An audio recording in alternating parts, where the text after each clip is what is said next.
So guys, I've been workshopping a way to start this podcast. It's going to be so funny that everyone's going to lose their fucking minds, okay? Maybe like a moment of silence and then I'll do it. Surprise, motherfuckers! 2009's best memes are back with the Let's Fight a Boss cast because it is Monday and we have released an episode. We have switched to Monday, everyone. Fuck you, Garfield. We own the Monday now. I mean, I think Mondays are hard. You know, it's a tough day for a lot of people. And we thought maybe our powers are best used here. Yeah, for sure. It's like whenever you need a pick-me-up, it's definitely Monday morning. Mm.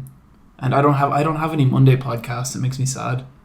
Giant Bomb aren't Monday. They're Wednesday. Niamh, put down the drugs. Oh, okay. What day is it today? Friday. It's Monday. It's Monday, Niamh. What are you talking about? Because we are in at the moment we are currently isolated in a time bubble where it's the future. So, we kind of have like some scheduling stuff and some kind of like changes coming up, and so we thought recording Friday, better way to do it. But if you're very fond of listening to the podcast on Fridays, like I know some people are, feel free to save this shit for the end of the week because who comes to a bi-weekly podcast for news?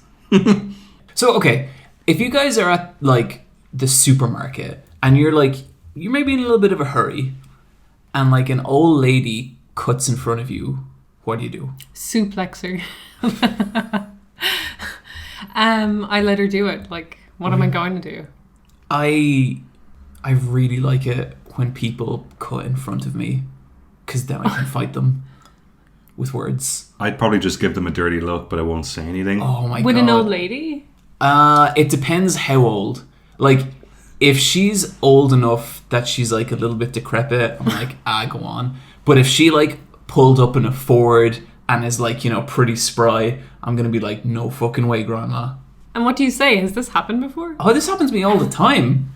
I remember like on one of my first dates with Michelle, we went to like some burrito place, we're in queue, and these 4 assholes came into the restaurant and they all just walked past us and stood in front of the queue.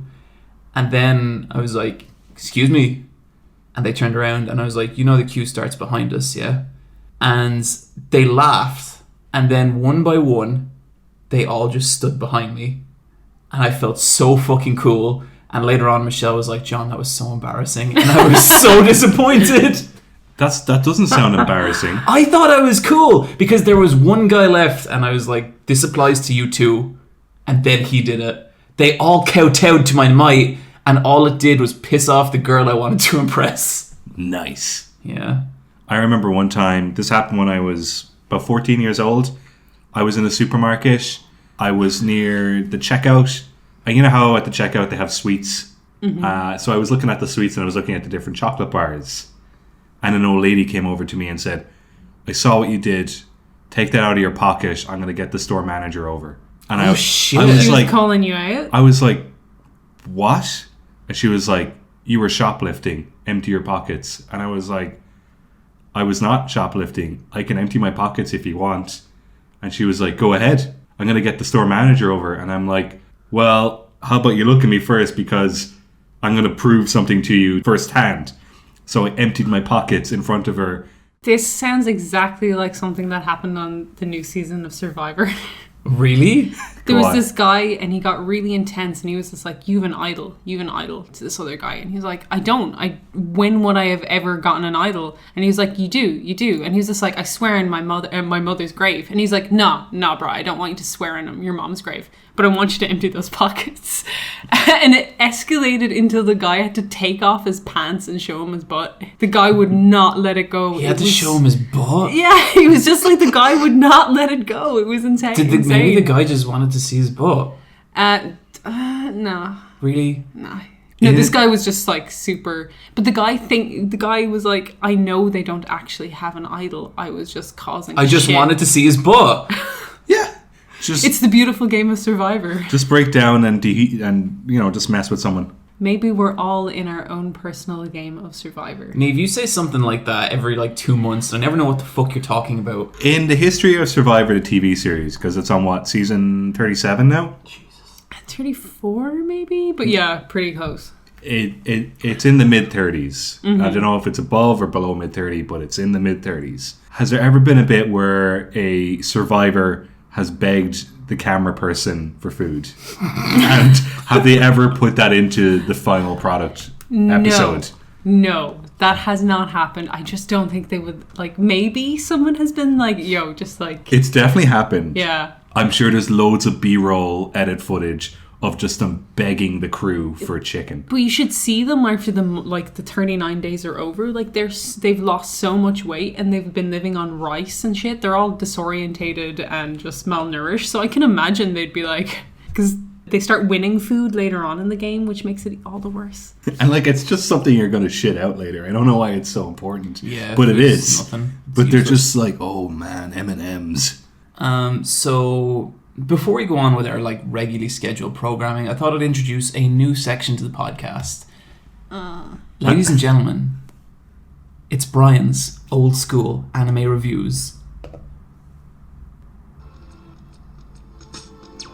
And today, for your listening pleasure, Bryan will be reviewing Prison School.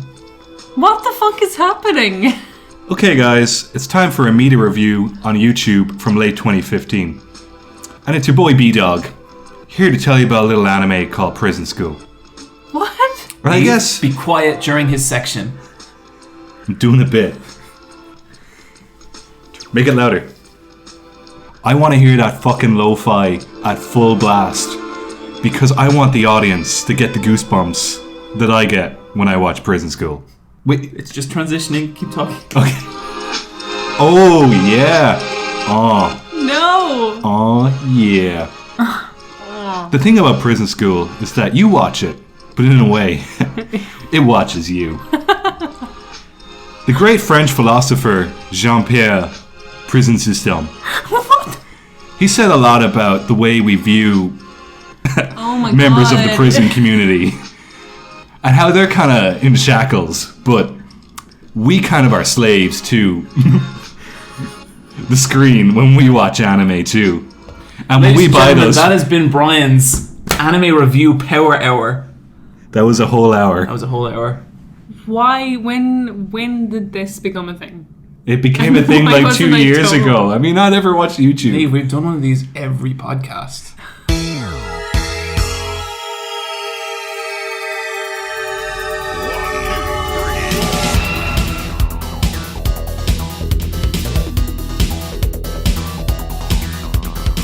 I'm here to validate your shitty anime. Actually, I love Prison School. Yeah, you do. Oh, it's way better than Osamatsu-san. That's right. Have you watched any of the new Osamatsu-san, Niamh? Mm-mm. You were a pretty big Osamatsu-san. Yeah, I really liked it. She's a love Osamatsu fans. No, and I gave it such a try. I sat down one Saturday and I watched 7 episodes, and at the end of it I was like, I have never been more sure that I'm not into this than anything. John, I really don't mean to be mean about it, but it's because you're a boy. What? I know a lot of boys who like Osamatsu-san. No, it's not that. But girls love Osamatsu-san. I don't Some think it's do. because Michelle doesn't. he's a boy. I think it's because he's an only child. Oh yeah, that too. You're just not. It's such a coded. sibling anime.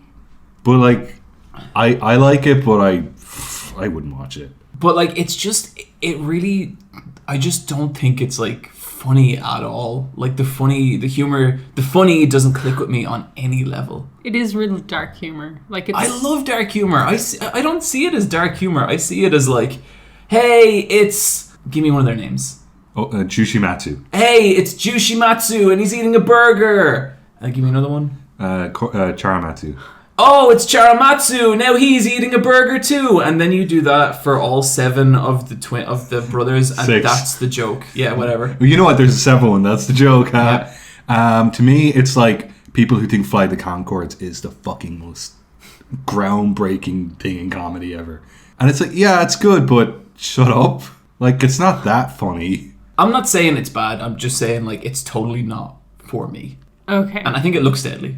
Oh, it looks great. I love that it they have looks blue class. outlines. Yeah. But you know how it's a comedy, but you are so ready for them to do anything, and you're gonna reblog that GIF. There was one episode where a guy, his tooth was precious metal, Do you remember that one? Nope. I just watched it and it was like just the most weird fucking thing. But not in a way that I really appreciated. It was just like, why did this happen? Who made this? Have you watched Neo Yokio? I've seen like a clip. I've watched the first episode, and I don't know if I'll watch another one. How do you feel?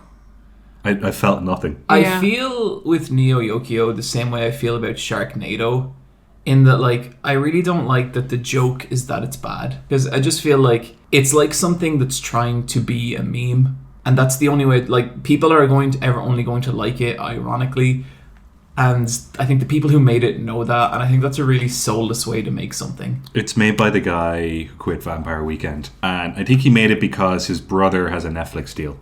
Because his brother made the OA. What? His brother made the OA? Yeah.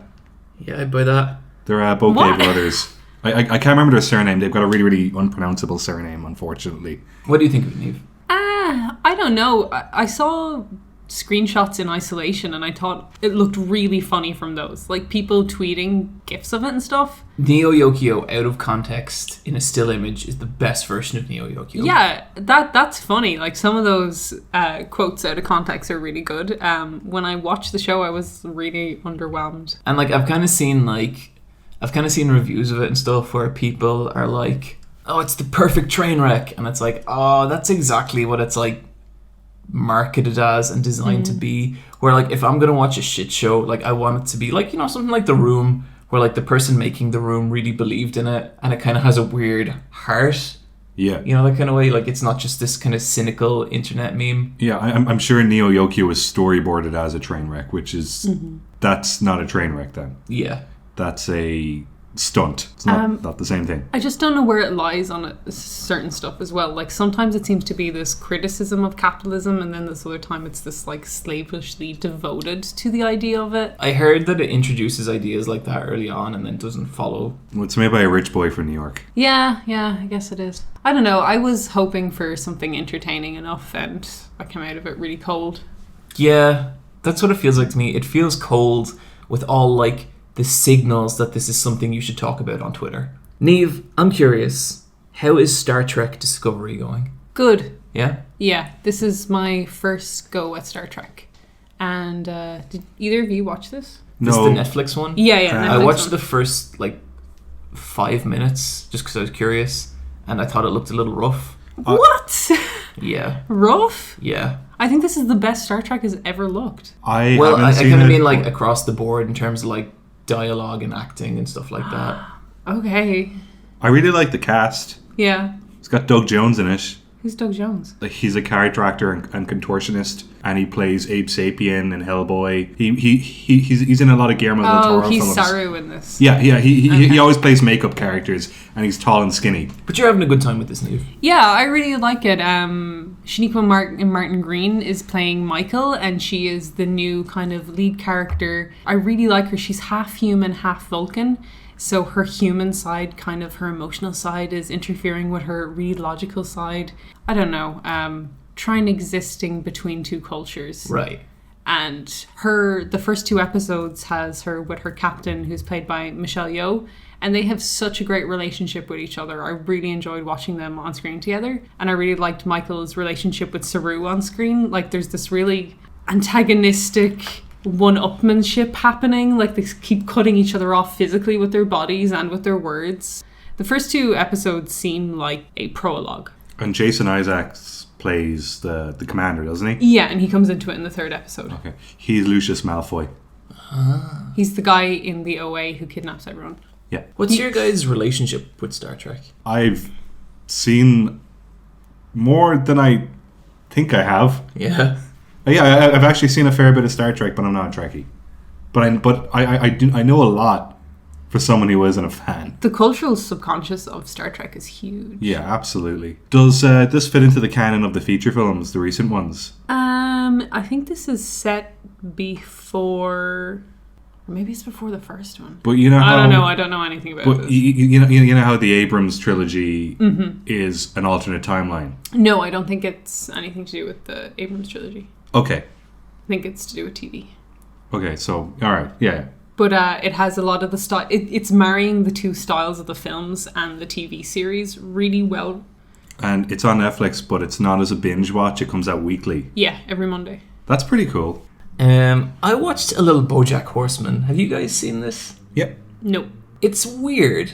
It's something that's been kind of recommended to me quite a lot, and I'm only about like 5 episodes in, but it totally feels like the thing where I feel like sitcoms are like the hardest TV show to start. As in, like, I think the first season of so many sitcoms are like really rough, you know, that kind of way. Mm-hmm. And I think this feels like that. I think it definitely feels like it has heart, and there's definitely moments that made me laugh, but it feels like it's finding its feet, you know, that kind of way. Man, it's an ugly show. It's really ugly. Yeah, they usually are. But Will Arnett's great in it. His voice acting, a lot of the voice acting is really good, actually. And it's weird enough that I'm intrigued to see where it goes. And people are kind of telling me, like, it feels like such a cliche thing to say about a show. It gets dark. Do you think Home Movies is an ugly show? No. But I'd say if you asked me when I first saw it, I would have said yeah. Yeah, because I think there are a bunch of shows that if you see isolated as a still, you go, no fucking way would I watch Bob's Burgers. Mm-hmm. But then you watch a couple episodes and you're like, no, this is yeah, you kind of have to climatize. Yeah, and it's sort of endearing then, and you kind of get the visual style. But you know how a lot of adult animation shows lack art direction, or they are executive produced by a comedian, so the comedian has a lot of authorship over approving the character designs. What's the show you were saying that about again? Big Mouth. Big Mouth, yeah. So Big Mouth has awful character designs, but I get the feeling it's because this is the new show on Netflix that it's in the same production vein as Bojack or Bob's Burgers or Archer or to a lesser extent Rick and Morty, but I think Rick and Morty's more well animated. What's this one about? It's about puberty. Okay. But it's done by a bunch of sort of SNL actors and guys like Nick Kroll and a few others. Like it's created by like 4 different comedians. But it's one of those shows where you could tell like the comedians had the final say on the character designs, and they don't know anything about visual language or and you know just doing a nice design and communicating it well to an audience. So it's a napkin drawing that got a finished version and got approved. And then they went to animate it and they were like, this is really difficult to stage and pose and do nice shot composition with. Yeah. But the show is a radio play and the animation serves the radio play. That's kind of exactly how I feel about BoJack Horseman at the moment. Like, I could listen to it as a podcast. Yeah. But I am enjoying it. Like, I haven't dropped it at this point. I think what BoJack does well is, okay, it's got very serviceable animation and character designs, but the continuity of that show is very, very tight. Yeah. So there is a lot of care and polish in different aspects of it. And it's weird because the intro sequence is gorgeous. The intro sequence is deadly. Yeah. You know, where it's just like, it's like a fixed camera on his head and he's like moving through all these environments and it looks deadly. It looks really cool. Yeah, it's got really, like, it looks super professional looking. Yeah. But then a lot of it looks like Charlie the Unicorn. Niamh, tell us about It Comes at Night. Oh, this is going to take the tone down. Okay. So I was sick, so I decided to indulge in watching a Contagion movie. That's wow. Okay, hang on. Maybe walk me through the logic of that. Yeah. So you're sick and you want to watch a movie about sickness spreading? And patient zeros and all that. Yeah, I like to watch horror when I'm sick, or just something that, I mean, it could be worse. Yeah. My cold could be worse. Yeah. You're feeling shitty? Well, look at this. This is way worse. I can spend some time in bed, have a cup of tea, and watch something way worse happen. So It Comes at Night is, I don't know if you would call it an indie horror. Maybe you would. It's by Trey Edward Schultz. It came out this year. And it's like a snapshot in people's lives. So what you see is this a house with a family. Mom, dad, son, granddad. And granddad is sick and he is kept separate from the rest of the house. And as the film progresses, we realize there's been a contagion outbreak all around the world. And the family we're following don't really know anything about it. They just know everyone's sick, but they don't know, they haven't any feedback from government officials, from anyone else in the area. They're just on their own trying to wait this out. So it doesn't really ever leave the house area and the woods surrounding it, so it's not a big movie. It's a small snapshot of a few characters together. Because I've heard like really mixed things about it, but mixed in the way that makes me really want to see it, because you know it's the kind of thing where some people are like it's amazing and other people are like nothing happened, you know. I don't know if I'd call it amazing. Like, it is super slow, and like I like slow movies. At the end of it, you could say nothing's happened, because we don't learn anything more about the contagion on a bigger sense, but we watch a few weeks go by in these people's lives, and loads happen from that standpoint. That's sometimes I feel like with genres like especially like horror, people get really fixated on like who's the killer, like what are they doing, why is this happening?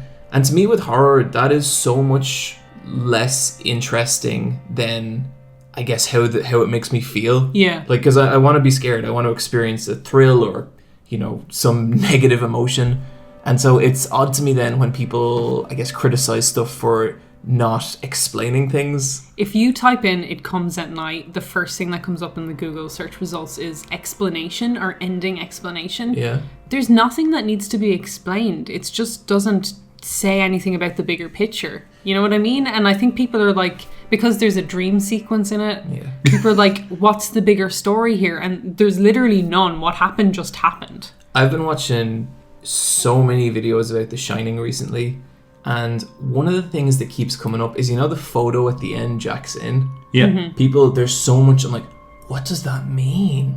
I know what it means. Yeah, I thought it was like pretty... He's one of the ghosts that belongs to the hotel now. Yeah, that's it.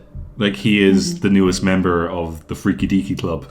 Although I saw a theory that I really loved. I don't believe it, but I think it's really funny. It's like the duplicity theory in The Shining. Have you guys seen that? No. So I might loot drop this video if I can find it again, actually. But you know the bit where Jack goes into the room and there's the old lady and everything? We get a shot of the old lady walking towards Jack, and then we get a shot of the old lady in the bathtub. And it's really like broken editing kind of stuff. But I watched this video about this whole theory where there's like two of everybody in The Shining, and so there's two old women in that room, and then they kind of go, this relates to Jack, because you know the line, Jack's always been he's always been in the hotel, he's always been the caretaker of the hotel.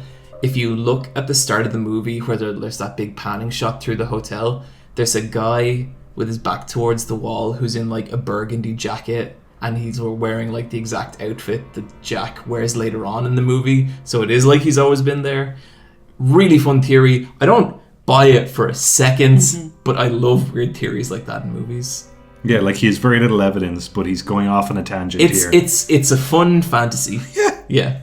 It's just a nice little think bubble, a little think tank. So you enjoyed It Comes at Night? Yeah, I think if you're into modern horror, give it a go. That's trying something a little bit different. Yeah, don't expect anything too octane. It's slow and it's quiet, but it delivers on mood quite well. Did you watch Pontypool? No, what's Pontypool? Pontypool is a zombie survival movie, but the way you become a zombie is through language. What? And it's through the English language, but it's a French-Canadian film. Is this Metal Gear Solid 5?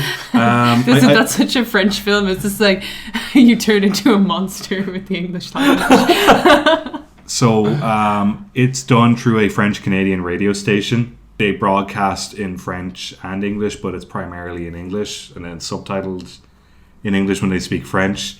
But people are becoming aggressive, like zombies, not slow zombies, but like rage zombies. But the way it's being transferred is through the English language, that they're hearing certain words and then they become activated. Is like the That's subtext amazing. like highly xenophobic, or? It's probably about the spread of America to the safe nation of Canada, yeah. I heard about another zombie movie I thought sounded cool. It's like a girl in the desert and there's one zombie and that's it. Because like she can outrun the zombie, but the zombie don't have to sleep. Yeah. Like he is in his environment and she is not. Yeah. Because she'll get dehydrated and hungry, but why can't she'll you just keep going. take out one zombie? That seems like... That's kind of what I thought as Yeah. well. Because I honestly think a healthy, physically fit person could take out like 10 zombies. I think you could get enough rocks. Because like they're decaying and they're stupid, Yeah, It's like when you beat up a drunk person. It's like, that wasn't hard. I'm sure you could lead one off a cliff. Yeah. Pretty easily. So, I finished Made in Abyss. This was such a weird series. Because it starts off and it's fucking incredible. And it stays incredible, I'd say, for about halfway through. And then the story, like, it really starts winding down a lot. And there's weird things that happen. Like, there's a part where they kind of move in with a kind of mentor person. And the mentor sends them on, like, this kind of training journey. And you're like, okay, maybe this will be the rest of the series. And then they just cut and they're done. And it's like, they didn't really learn anything. And the pacing gets kind of fucked up. And it was frustrating because, like, I feel like if you've watched the first couple episodes of that show, they promise so much. And as you get towards the final episode, it's like, oh, they're not going to deliver on any of this. Like, that sense of kind of, like, ominousness or going down into the abyss and all that. I've kind of talked about this on the show before. But I was really starting to feel like it just wasn't going to come together. Like, it wasn't going to happen. But then the last episode is 40 minutes long, which is really unusual. And it's the backstory of Nanachi, who is like the little rabbit girl in it, if you've ever seen that. And it was fucking brilliant. Really, really good. That was the last episode? The last episode, yeah. Is it getting more episodes? The manga is ongoing, and I don't think a second season has been announced, but they sure made it like they'd be expecting a second season. Or at least an OVA or something. Yeah, I hope so, because the manga is kind of gross, and I don't want to read more of that.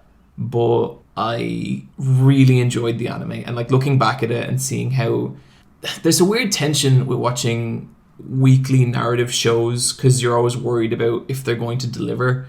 And I think towards the end of it, I was getting to the point where I was like, fuck, am I wasting my time with this show? But man, the last episode's really, really good. Really, really, really good. It's kind of self-contained as well. So if you have no interest in the show at all, you could just watch episode 13 and enjoy it. It's really fucked up.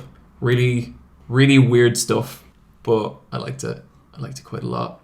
Bryan, you have been watching another anime from the creator of Made in Abyss, I do believe. You were watching Curb Your Enthusiasm. Yeah, Larry David, a contemporary of Hayao Miyazaki, the creator of Seinfeld, probably the greatest anime of all time. Went to school with Hideaki Anno, is that right? He did. Yeah. They were in college in Osaka. They formed Gainax together. But Larry David left because...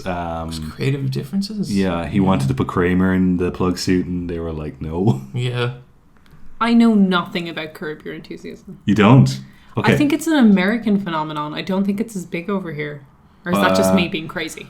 Okay. It's big among people who are into sitcoms. All right. Curb Your Enthusiasm is shown on Irish television, and it's shown on TG Cahir, which is the Irish language TV channel. Yeah, you can watch SpongeBob SquarePants in Irish on TG Cahir. Yeah, SpongeBob Oscuelga. But what they do with Curb is they just subtitle it underneath Oscuelga.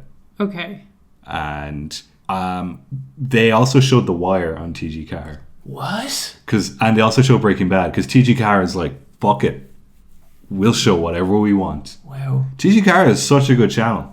I think it's my favorite of the, like, there are, 4 or 5 terrestrial Irish channels that are full-time.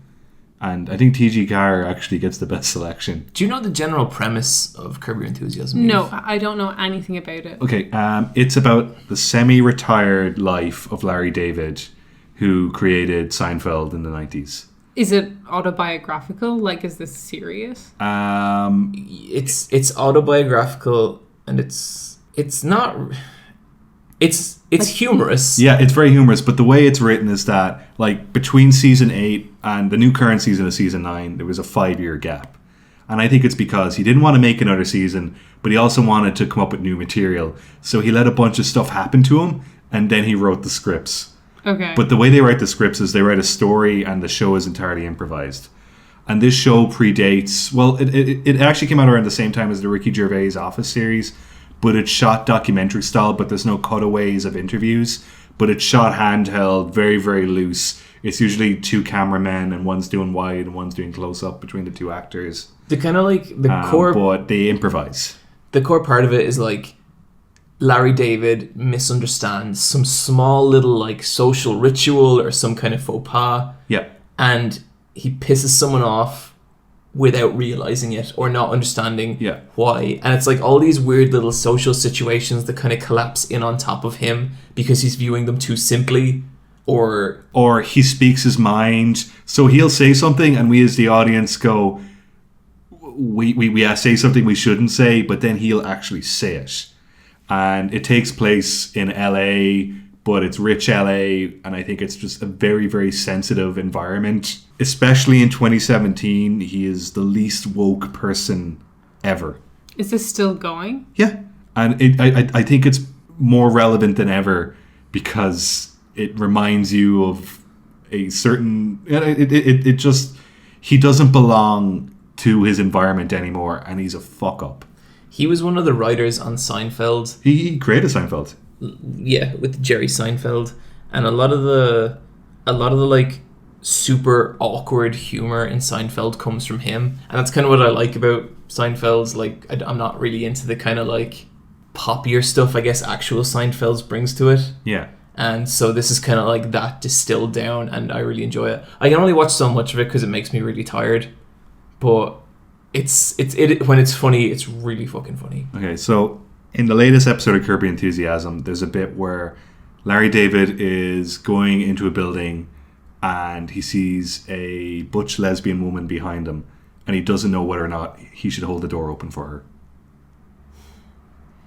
This is so dumb. I know, but what do you do in that situation? Just hold the door open for anyone. But he goes, I'm not sure if I would be pandering if I was trying to be a gentleman, because maybe you are independent and you can hold the door open for yourself. Maybe she's independent. But then, and she's like, no, like I'm a person, you should have held the door open for me. Yeah. And he's like, yeah, but I didn't want to be, I didn't want to like be... Oh, he's an egomaniac. Yeah.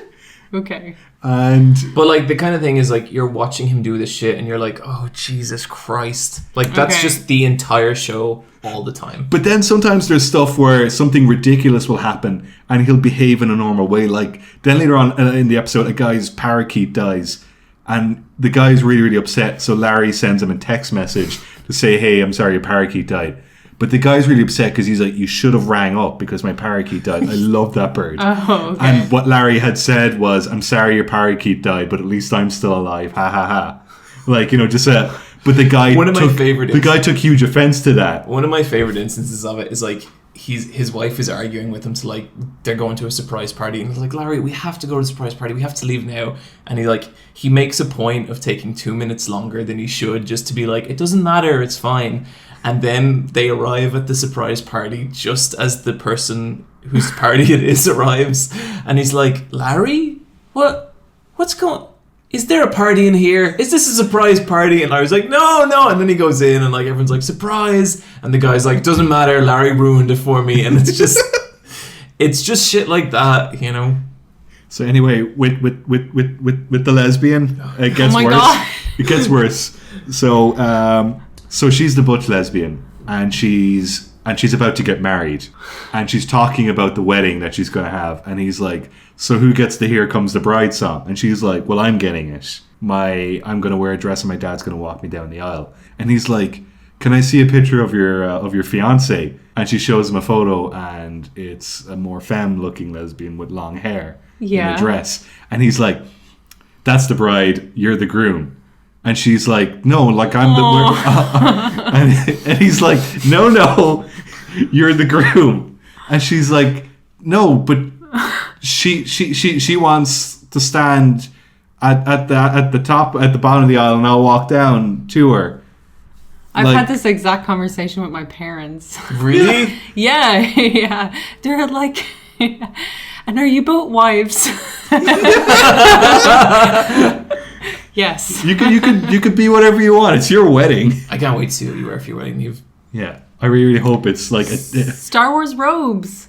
I'd love if it was a t-shirt with a tuxedo print on it. This is all you've explained. This is all part of your Survivor wedding. Yeah. But it's also got elements of Star Wars and Sailor Moon. Mm-hmm. We're very indecisive. Yeah, I think you're going to have to compromise and you're going to have to put a bit of Sailor Moon in there. What can me and Bryan wear at your wedding? Well, you would be my best man, so you're both getting Sith robes.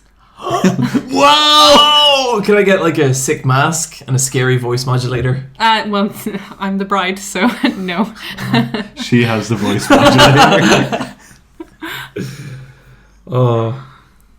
So, never watch Curb Your Enthusiasm, got it. Yeah, I have. No, Niamh, you need to watch I this have show. never seen Niamh so unsold on something so Niamh, thoroughly. I stress you actually need to see this show. It's so good. I think you'd really, really enjoy it. Is it on Netflix? Is it easy to watch? It's HBO, so it's not. Yeah, it's a pain. That's why I've never like committed to it properly. The only way to watch it is when it's out and it's easy to access. Like because it doesn't I kind of have a archive thing well. where like if I'm gonna pirate something, it's either going to be like a 40 or 50 minute thing because it's just not worth it otherwise. You know how I know Project Runway is dead? Yeah. It's in the middle of a season that's airing and you cannot torrent it. Michelle's been streaming it. Oh, okay. Pretty good season. It's two sisters, kind of cheating. It's good. Oh, cool. I'll get on it then. Yeah. Do you know who I like from Project Runway? Who? What's the name of the like really high up? I think she's like... Nina Garcia? Yes. Yeah, Nina. That's her. She's so good. She really sold me because there was one girl who made like a really shitty dress and all the judges had kind of, they were all kind of saying like it's not good, I don't like the design. And I think the girl's name was Linda. And it gets to Nina Garcia and she just goes, Linda. And it was the most cutting fucking thing possible. It was great. So to keep the gay train going, Niamh. Gay train? Niamh, you have been watching Will and Grace. I was like, Bryan! No, it's back. Will and Grace is back. Yay! Yeah, I love Will and Grace. I've been meaning to watch this. It's super good. I've heard so many people coming out of the woodwork, like going to bat for Will and Grace and being like, this was a great sitcom. It is. Yeah, it was. I've just never watched it probably. I was a super fan of it when I was a teenager, simply because it was the only gay thing I'd ever seen on TV. Original Will and Grace came out in 98 and they were the first gay main characters on primetime American TV. It's kind of crazy. Are Will and Grace both gay? No, Grace is a straight woman. Will is her gay best friend.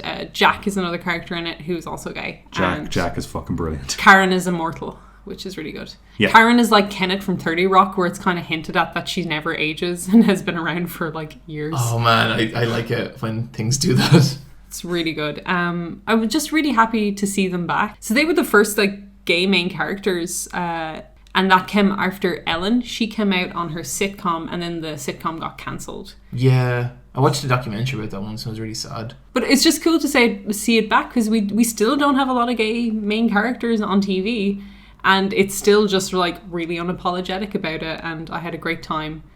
It's all about the White House. Karen's friends with Melania. What? It's so good. Jesus Christ. Oh, it's so good. But she like, it's really good. It's really funny. It's really silly. They retconned the last episode of season 8 and they Harry Pottered it. So it was a flash forward 20 years and they had children. And the first episode of this new season, that just turns out to be a dream that Karen had while drunk. That's amazing. Just Perfect. like Dragon Ball Super. Yeah. Whose drunk dream was that? Toriyama's. Yeah. I really like Karen's weird lore because she has a husband. We've never seen him, and the way they write him in is he's drunk on the floor and the camera is up too high that he's not in the shot. That's amazing. And sometimes you see like a hand or something, but that's like the most you like. What's his name? Bob? I can't think of his name. It's not Bob. Who's her assistant or her maid / assistant / Rosario. Yeah. Rosario. Can't remember. She didn't come back into this episode. She might. Yeah, she might. I remember there's one bit where I think it's one of the later seasons where Will and Grace want to have a child together, but they can't have sex because Will is like it's not going to happen. I think that's one of the episodes I saw. That's like the only episode I saw of it when I was little. I saw like a scene of them talking about having a kid. Yeah. And I was like, oh, so they're like husband and wife. And I changed the channel and I never watched it again. Oh no. And it's like because like this was a TV show like Friends, I guess. It was on the same time slot. Mm-hmm. But Jesus, some of the jokes in it are really, really bold. Because in this, Will gets a semen sample and he's going to give it to Grace, but he leaves it out in the middle of the room. And Rosaria comes along and she's cleaning the floor and she thinks it's floor cleaner. Oh my god! Wow, that's It's bold. and I remember being like 15 or something, and I just thought that was so fucking funny. It brought a lot to TV. It did. It's super raunchy. I was thinking, why did I have like a negative impression of it before? I think I've been confusing it with Dharma and Greg. Oh, that show sucks. That was really bad. I watched a bit of Dharma and Greg, but that's really bad. Yeah. Sometimes my dog just stands on the couch and I'm like, get off the couch, Dharma. What was that joke from? It was from Family Guy. It's the one good Family Guy It was joke. the only good Family Guy I think joke. Family Guy has it in it to have like one really solid joke a season. Yeah, and it's the Dharma and Greg joke. There was one I liked when it's like, this was like from season 6 or something, and it's Peter and he's really fucking drunk and he's just talking a bunch of nonsense, and then he lies down on the bed and just goes, we act like we didn't steal a lot from The Simpsons, but we stole a lot from The Simpsons. And I thought that was good. Do you think you should do a Why You Should Watch Family Guy? No. John. Oh, do a Why You Should Watch Dharma and Greg. Yeah. No. Or Will and Grace. I don't think you Yeah. Do it for the LGBT community, John. What's wrong with you? Niamh has like no exposure online. Niamh's all this. She's getting exposure right now. Thousands of people are listening to her. Listen to me. Yeah, you're getting scraps. Niamh, quick question. Have you watched any more American Horror Story? Yes, I have. How's that going? I'm still having fun. I don't know if it's good or clever. In fact, I don't think it is at all. I think it's kind of bad. But I'm enjoying it. I just like all the stuff they're doing with fear. I think that's like, it's stupid, but the concept is interesting. I mean, I guess I just don't see that. Like, what do you mean by fear? Like, Well, like, I guess the way, like, what episode are you on? the last one I saw was where the truck keeps moving up and down, spraying everything, and she ended up on the ground. Okay, that is bad. What the fuck does that mean? There's like Chemtrails. It's really goosebumpsy. Like, Yeah, it it just is. has like about 4 houses illuminated in these shots. So the cult stuff hasn't really properly started. No. The cult stuff is what I like about it. Okay. It kind of like, I think it's episode 4 kind of reveals who the cult leader is and goes into their philosophy and all this kind of stuff. And it was probably my favorite episode of American Horror Story ever. That's What? not to say it was like a really great episode, because like, what's a great episode? I've seen this episode. This is where he's in the gym with the guy. Yeah, I really like that. I thought that was really fun. I thought it was good, but I don't think it's the best episode of American Horror Story. What's a better episode? The Anna Banana dance sequence from Asylum. That is, I don't know what that is, but that can't be right. There's a great dance sequence. It's so good. Okay, well, that's wrong, because dancing is terrible. I like the bit where the guy from Maroon 5 has sex. What? Brian, what? That's from the first episode of Asylum. Oh, they die straight away. Yeah, it's just Oh, yeah. it's just something for the you know, the fans. Yeah, I really like that episode, though. I thought it was fun. And then the next episode after that's kind of just whatever. I need to see where this is going, because right now it's kind of got... He is picking, like, liberal people who are kind of minorities and kind of making them kill? I just want to see where this is going with, because right now it's just like... nowhere. I think we've hit the intellectual and dramatic peak of the series. I think he's too busy with American Crime Story. It's so weird because they're batting around some kind of something interesting to maybe say, but I don't think they're committing to it. And it's weird for me to see this lesbian couple kind of just fucking sucking. Yeah, they're pretty shitty. Yeah. And I'm like, oh, I don't know. I don't understand what the series is trying to communicate to me yet. Yeah. I'm interested to see if it will, but I'm really not holding up hope. Today I saw an American Horror Story picture out of context. It was just like, here's a character in this week's episode. And Who I was went, it? it's a famous artist. What do you mean artist? Yeah. An artist who is real. Is it Banksy? No, it's a famous artist. Very, very, very, very, very famous American artist who is no longer with us. And I went, okay, that's what American Horror Story is. Yeah. I don't know who that could be. I'm looking forward to that. Okay. You'll go, for fuck's sake. Yeah. And you'll probably clap. Because you love this show. I am tired of talking about inferior media, so we're going to move straight into President Evil. From the leading name in biotechnology comes Regenerate, another breakthrough from the Umbrella Corporation.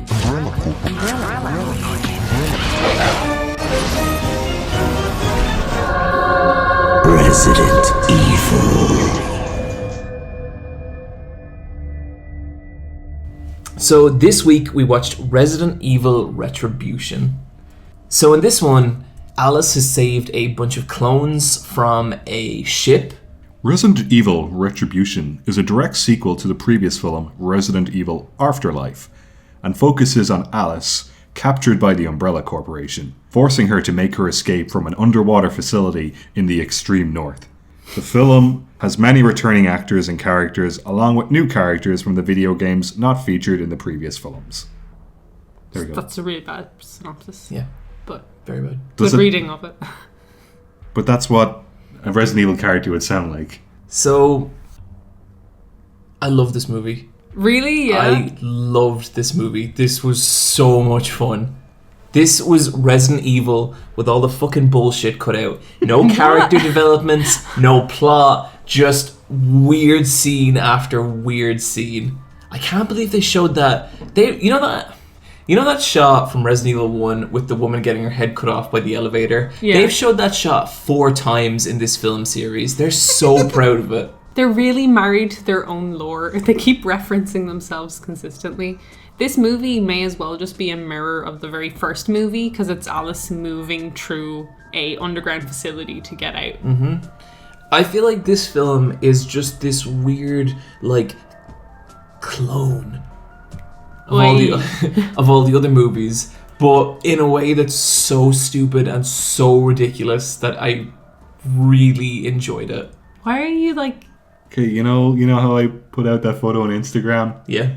Of the group chat. I'm sure everyone at this point, you should follow at Let's Fight a Boss on Instagram. Oh, jeez, this was such a mistake. But in the picture, we're all in it and we all look terrible, but one of the comments is, John, where are your ears? Oh, I love how good I look in that photo. I can't believe you put that up. I can't believe you rang us. You look fine now, you're just blurry. Me and Bryan look like fucking, like, ogres. You look like thumbs with shitty faces on them. Sorry, President Anyway, Evil. sorry, President Evil. So, I don't know, I just feel like they committed to their dumb action bullshit in a way they haven't before. Like, in the last film, I felt like they were still trying to, like, tell a story and, like, have characters. And this, they just didn't, and it was perfect. It was like, this is what I have hoped this series could be. The first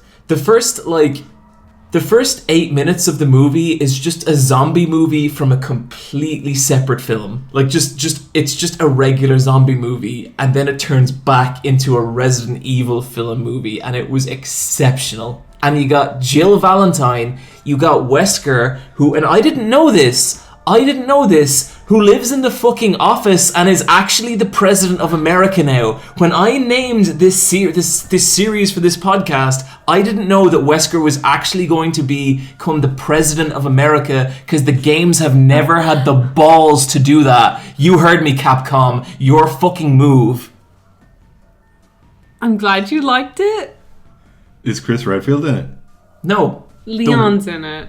Leon's in it. And he's alright. I mean, not a bad Leon. Not great. He's okay. Is Leon in the underwater facility? He looks like PewDiePie. Oh, shit, yeah. Leon shouldn't have facial hair. No, he has in the new animated series because he's older and sadder and drunker. Yeah, he is pretty drunk. Is that like the only route video game cops can take? Yep. He's so drunk in that motion capture Resident Evil. Mm-hmm. Vendetta. He's so... I did angry. like it when Max Payne got really fat. That was cool. But, Niamh, are you not up on this movie? Well, the stuff you like for, like, that it's barely a movie was kind of where it lost points for me on the movie front of it. I think this film has the courage to be what no other films can be. I guess not so. A movie. It's going straight for it. This is, like, not a movie, Resident Evil, but, like, I don't even think they get the casting right. Like, if they back that up, like, Michelle Rodriguez is back in this, and that's cool, and, like, Jill is back in it, but it's crappy Jill. Such a weird... Like, bringing back the characters who are not video game characters from Resident Evil 1 was such a weird move, but I think that's really funny as well. It's probably because she's doing well in Fast and the Furious, and she was good in it. Yeah, she was. She's sort of like a double A actor now. She's not like triple A, but she's well known. I didn't think Ada Wong was great. I thought she looked great. Yeah, she looked great, but I didn't think her role was great, and the way she was kind just of acted it was I kind guess of like subservient, and Ada Wong's kind of Ada Wong's pretty like Ada she's Wong saucy. just kind of like swings by and gives you a cheeky wink, and you're like, "Help, I'll die," and she's like, "Well, I've left a gun somewhere." yeah, that's it. There was a bit at the end of the movie where Leon puts his like hand on Ada Wong's leg, and then she like takes his hand and just removes it, and Michelle was like, "What is going on?" and I was like, "Oh, it's complicated between those two." She lied to him in Resident Evil 2. She lies to everyone. That's Ada's thing. She shouldn't lie to Leon. Her and Leon have a cute thing. So it's like they have all these characters who I'm happy to see, like Leon and Ada Wong, but I think they're the worst cast. After Claire, they haven't got the casting right. Jill Valentine was great. Claire Redfield's great. Chris Redfield's fine for a young Chris Redfield. I don't think Claire or Chris are great. You don't like Claire? I really don't like Ali Larder. Yeah, I like her giant face. I think she's like she's such a vanilla actor. But that's what she needs. She's like the stable person there for Alice to love. Whenever I say, this character's really boring, you're like, yeah, but they're meant to be boring. You're meant to Google white person, and that's what you get. Some people just are the more stable people who are like... And we shouldn't tell stories about those people. And it isn't her story. She just happens to be there. And she shouldn't... They shouldn't be in stories. They should be like... So I didn't really buy the casting of this one. And I also thought the slow motion was worse. No, but there was more of it. Yeah. That means it's better, Niamh. There's a lot of slow motion and a lot of like rewinding and playing again. Yeah, because 300, it was a good film. Yeah, I guess. Have you not seen 300? Mm-hmm. The greatest movie ever made. What did you think of the bosses? I liked when the two axe guys showed up. That was a lot of fun. Have they ever had a chainsaw guy? There's... Oh my god.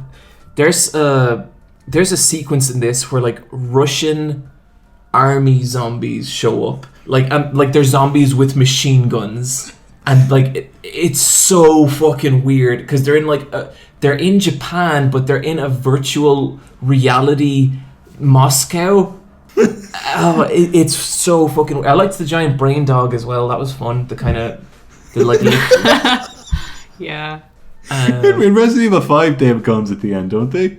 Some of the zombies have guns and like rocket launchers and shit. Like it is the Los Plagas in this. Okay, like, yeah. And they say it by name. Yeah. Sweet. I really like how the T virus in this, like the T cells are shaped like a T. John, you're making it sound stupid. Niamh, I worry about your attachment. I like. Niamh, do you have brain damage? What the fuck? Why? Like, there's like bits you like pick and choose. You're like, that is so clever. And then other bits you're like, I don't know, that's kind of dumb. Yeah, you give Resident Evil a lot of leeway. Like, but so do you. You love this movie. I love this movie, but I like it because I like watching something that has less thought put into it than like a WWE storyline. Yeah, I mean, that's what they become. That's what these movies are. But also, I think it's kind of like, it's a little bit like we were talking about with like The Room and Neo Yokio and stuff. Like, I think these movies are dumb, but I think there's a lot of heart behind them, and I think the fact that they're dumb doesn't discount that there's heart. Like, I think our boy, what's his name? Anderson. Paul W.S. Anderson. Paul W.S. Anderson.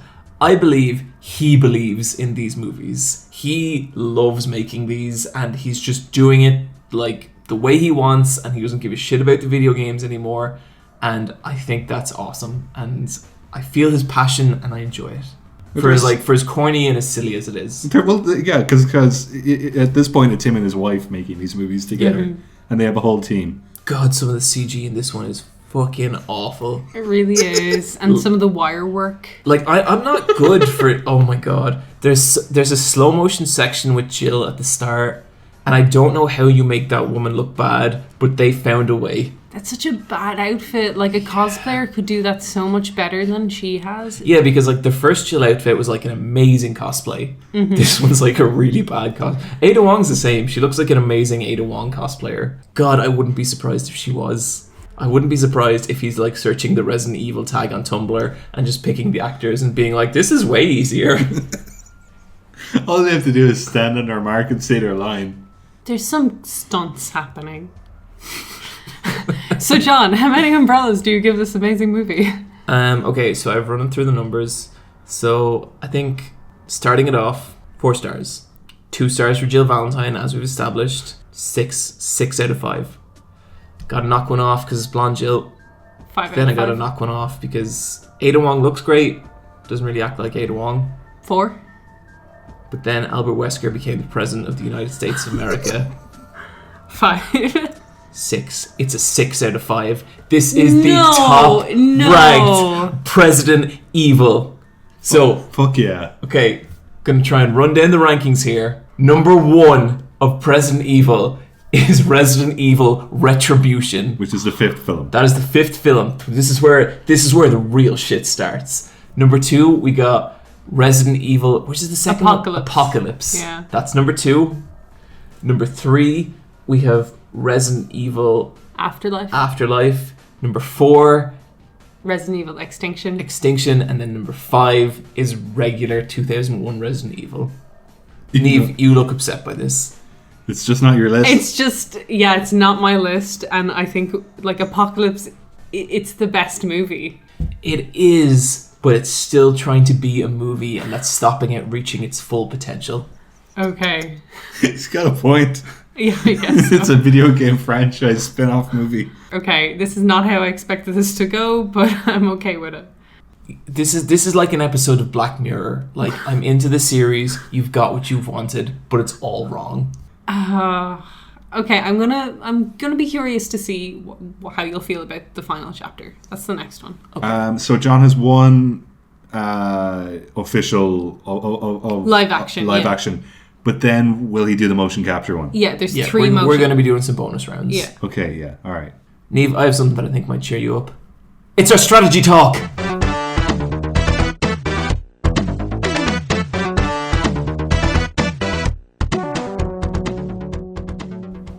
Niamh, you've been playing some Destiny 2, which I have never heard of before. I think that's an up-and-coming little indie game, is it? So last time we were talking, I made a call for people to carry me through a nightfall. And 2 people answered that call. In fact, loads of people answered that call. So we went through the nightfall. It was Starcat and Cyber Colossus, and it was cool because Those are really cool Destiny names. I know. I felt like this little X-Men team. It was really good. They're like specifically like sci-fi names. That's awesome. Yeah. And we went through the nightfall, and the dealio with this one was it was timed, and if you died, you lost 30 seconds off your timer. You had to shoot certain things to get a buff to your time, and we lost a bunch. And it was probably me. In fact, it was definitely me. You were playing Destiny shortly after calling me and Bryan by accident, right? Yeah, it was the same night. Okay. That would explain a lot. Yeah. Because you were not 100% that night. No, I had a cold. What kind of fucking weird code is that? I had the flu. So that's why you were on medicine. Is that what you're trying to say?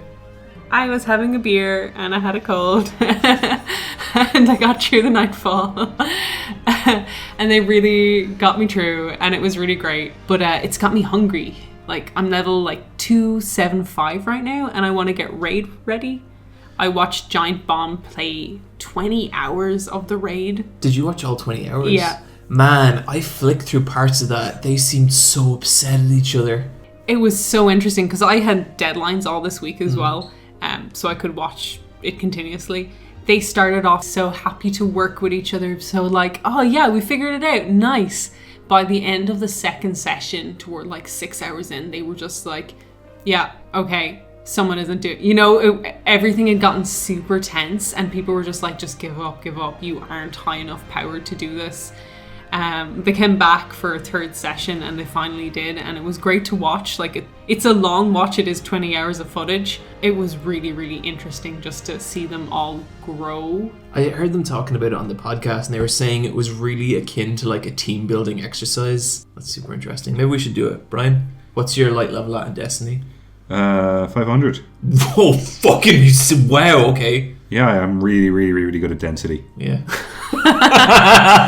Fucking, I play with Master Chief and Samus from the Metroid series. Yeah, I'm pretty good at it. I go Renegade most of the time, though. Is the only thing. I'm up there with like the orcs and the Space Marines and the rest of the rest of the lads. Mm-hmm. My hunter looks so pretty right now. She looks dope. Get any good loot out of Nightfall? No, sadly, I actually just got a cape, but it was 280 lights, so I'm pushing on up there. Great time, still enjoying it, really eyeing up the raid now, and I'm going to try and do it. So, Cybercolossus and Starcat, shout out to those guys. Thanks for doing the Lord's work and dragging me through a Nightfall. They really did.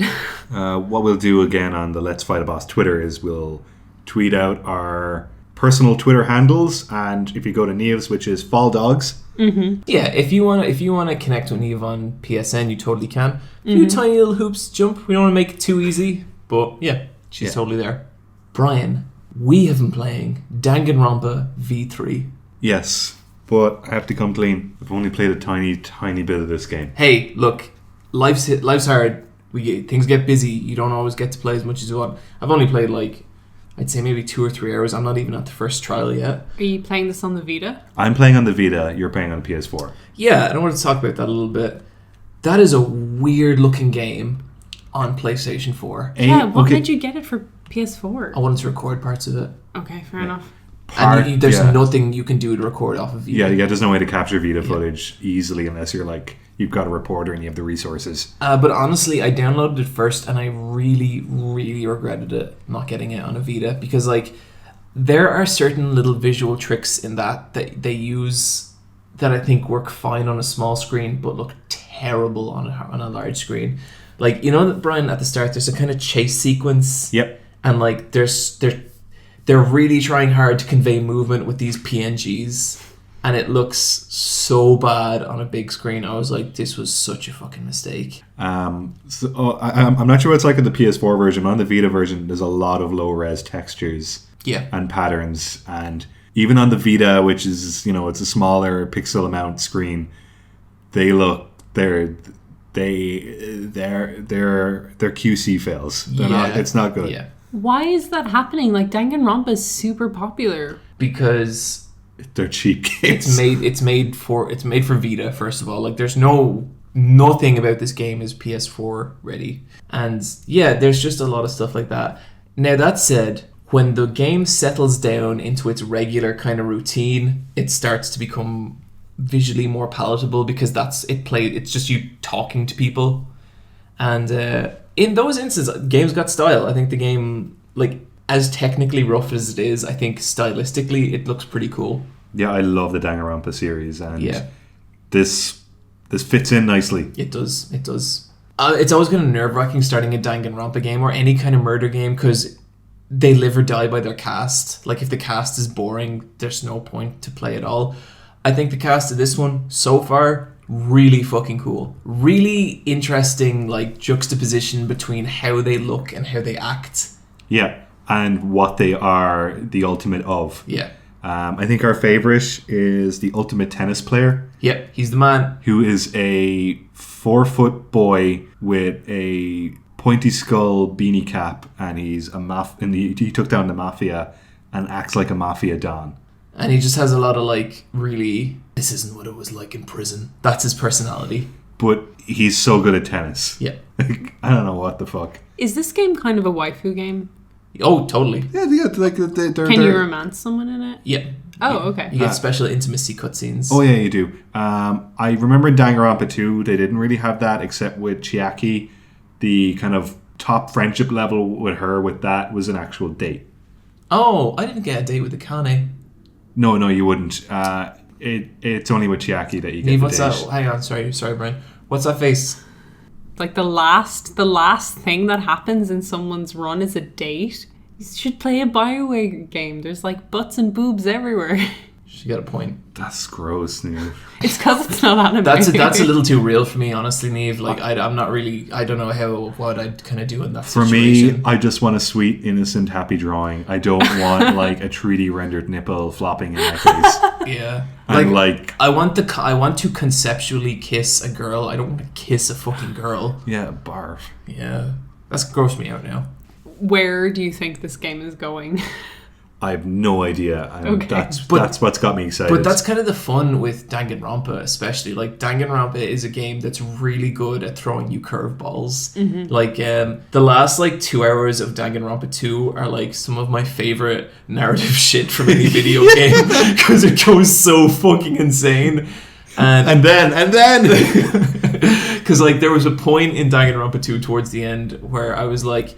I think I have this game figured out. I know. It's we can wrap it up, guys. I got you. And just it went so crazy, and it was beautiful. It was amazing, and I'm really interested because Danganronpa also have this thing where the first case, especially, is usually a really odd one. They'll usually do something to really pull the rug out from under you. Like in the first game, your kind of childhood best friend character is murdered, but in all the pre-release footage for the game, they kind of made it look like she was in a later part of the game, so you didn't think she'd be murdered and all this kind of stuff.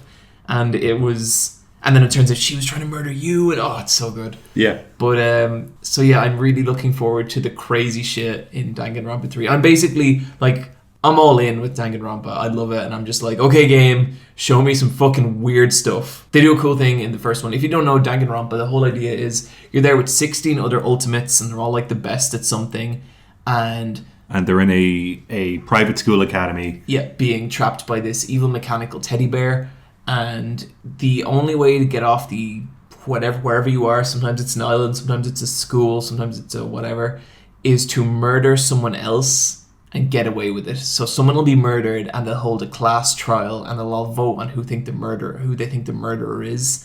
And if you get caught, you get executed. But if you mislead them, then you get away. And it's so much fun, just seeing who's going to get murdered, who did it, why they did it, and it's great. I'm excited. I'm excited to play more. Yeah, me too. I think I'll play a lot over the next few days. Something I've been playing a little bit of is Project 02 Crimson Butterfly.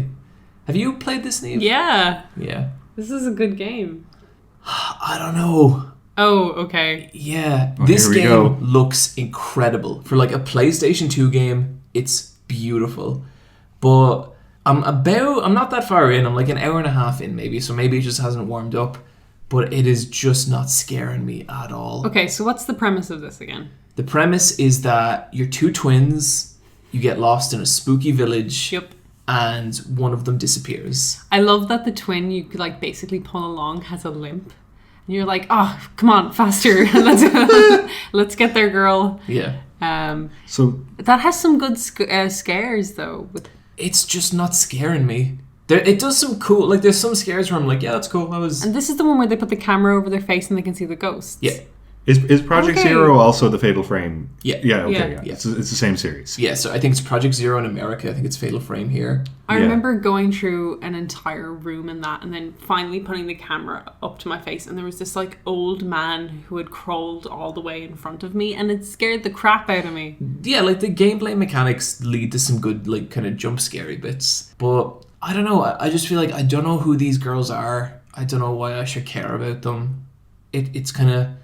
It feels a bit just spooky for the sake of spooky, and I like when horror kind of makes a little bit of a point or something, you know what I mean? It does suffer from just the premise being two Japanese sisters. Yeah, and I didn't really know how much I cared about horror kind of having a strong premise, but this is really showing it to me. The imagery's scary, the sound design's scary, the environments are really well modeled. It's just... Yeah, I think I thought it was going to scare me worse than it is. Mm-hmm. Yeah, when I think back of it, I don't think about the story. I think about those shock scares of putting the camera up, and at the time, I played it when it originally came out. It looked amazing. It still looks amazing. Cool. Genuinely, like, you know, obviously it's going to be a lower fidelity than like 360 or PlayStation 3 games, but in terms of like the quality of the models and just the general level of attention to detail, it looks incredible. Like, Cool. You could nearly mistake it for a PS3 game. I'm disappointed you're not enjoying it.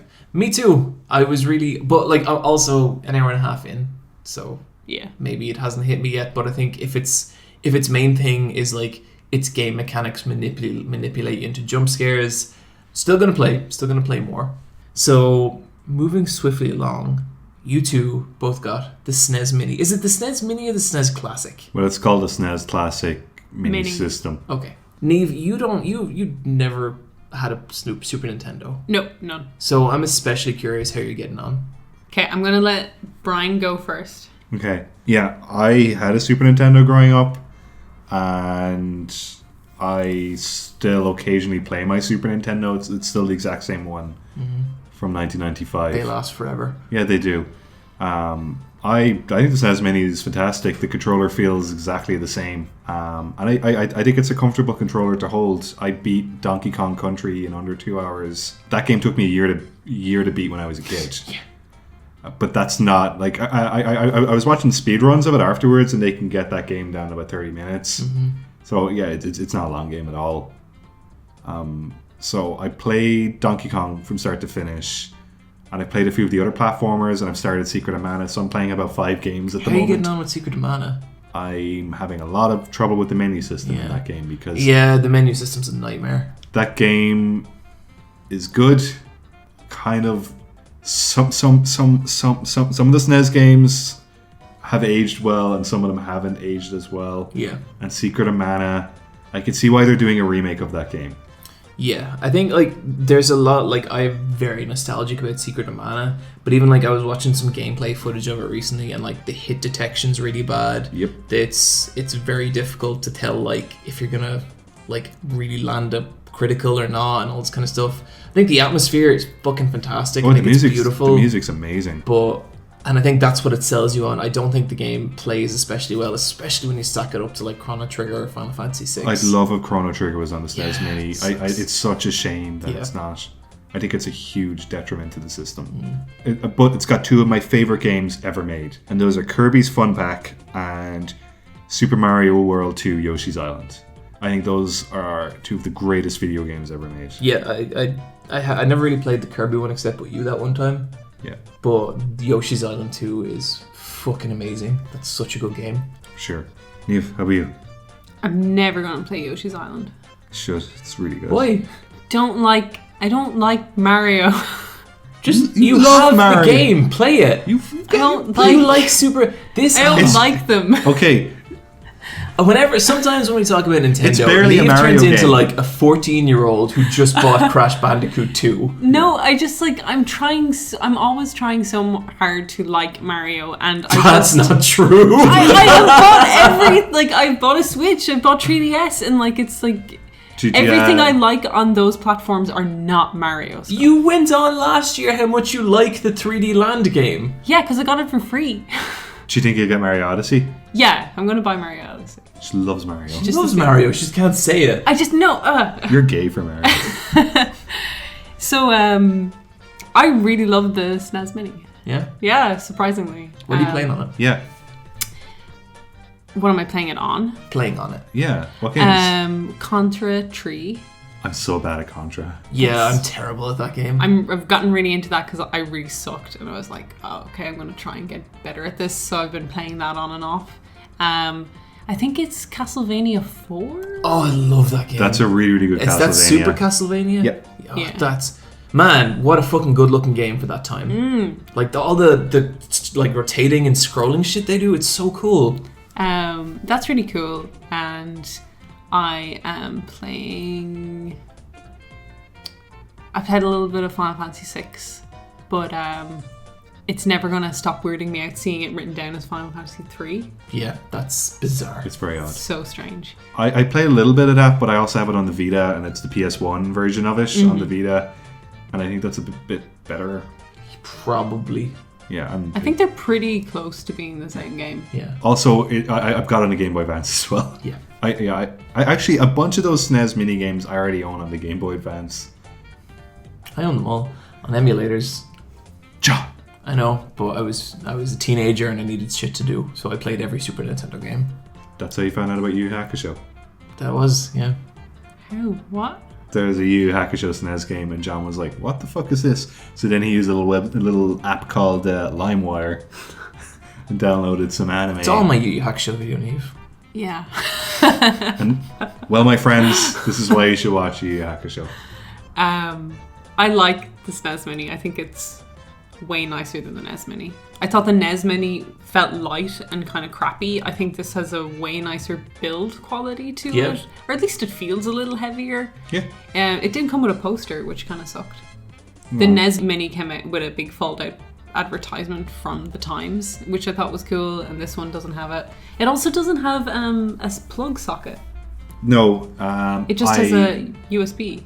Yeah. I have a lot of spare micro USB connection cables. Wait, that's not how it powers itself, is it? Yeah, it powers it by is. micro USB. Holy shit. And it doesn't come with a connection. And the way I play it is that I have my micro, because it uses the same charging cable as a Samsung phone, essentially. Some screen monitors have USB ports. Yeah, I think that's kind of so cool. you could just power it off your monitor.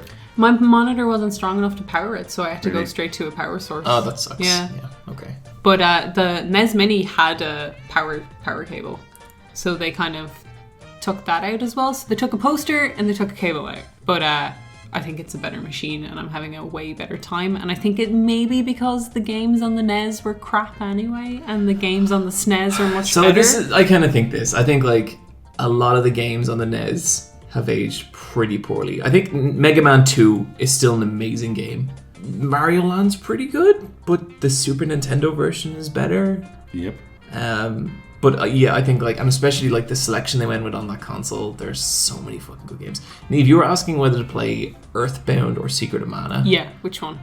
I would say try them both, see what you think. No, I want to dedicate myself to one RPG. I need to pick one.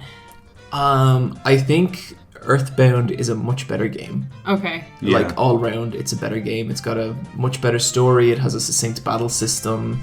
I don't know if you'd like the battle system in Earthbound. It's really basic. It's in first person. Yeah. What?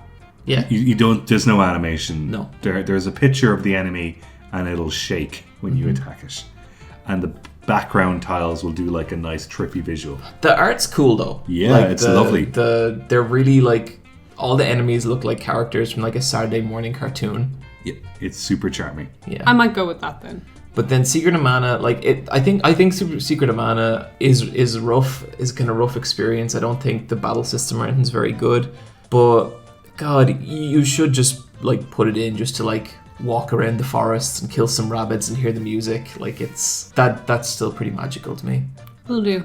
It's got a cool feature as well that if you want to get the manuals, it'll just do a still of a QR code, and if you scan that, it'll bring you to the website, and it just has like full PDFs that you can download. That's deadly. Of all the manuals. Really cool. So the one for Earthbound is 160 pages because it's the walkthrough and manual. And the same with the Metroid one. I think that has partial walkthrough. And I think Secret of Mana has a walkthrough for the first 2 hours of the game.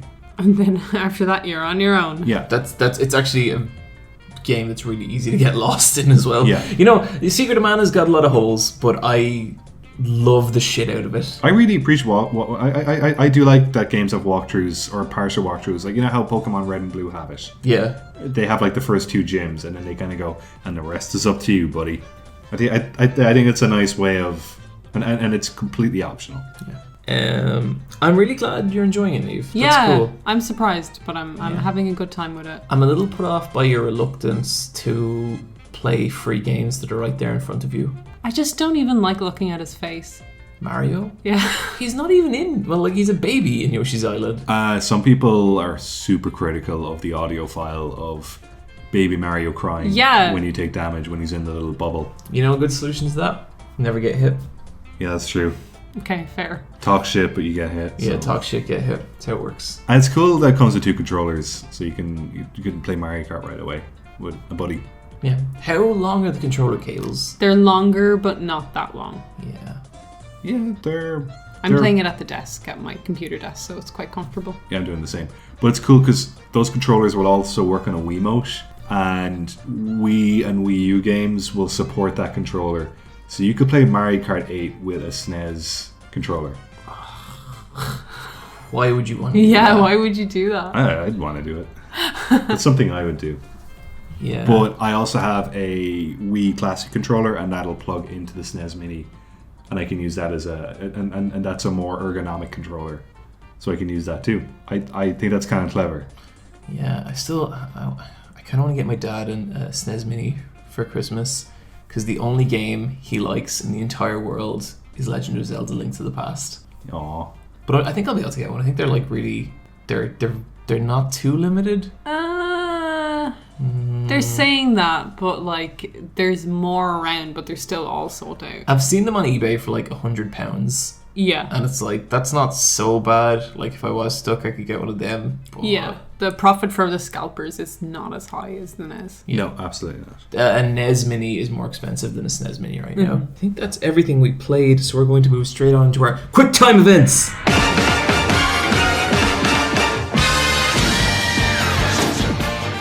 This is the video game news section of the podcast.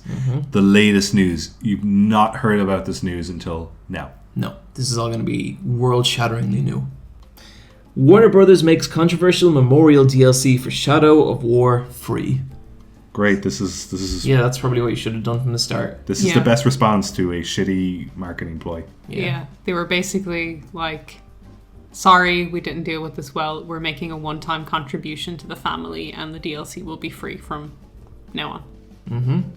I don't know if you'd bought it already, do you get a refund? But Could you have pre-ordered the DLC? I think so. Oh, that's so gross. Yeah. This was the guy who was part of the project, but then he died of cancer, and then they put his character into the game. And then they charged you for it? Yeah, that's not how you do that. No.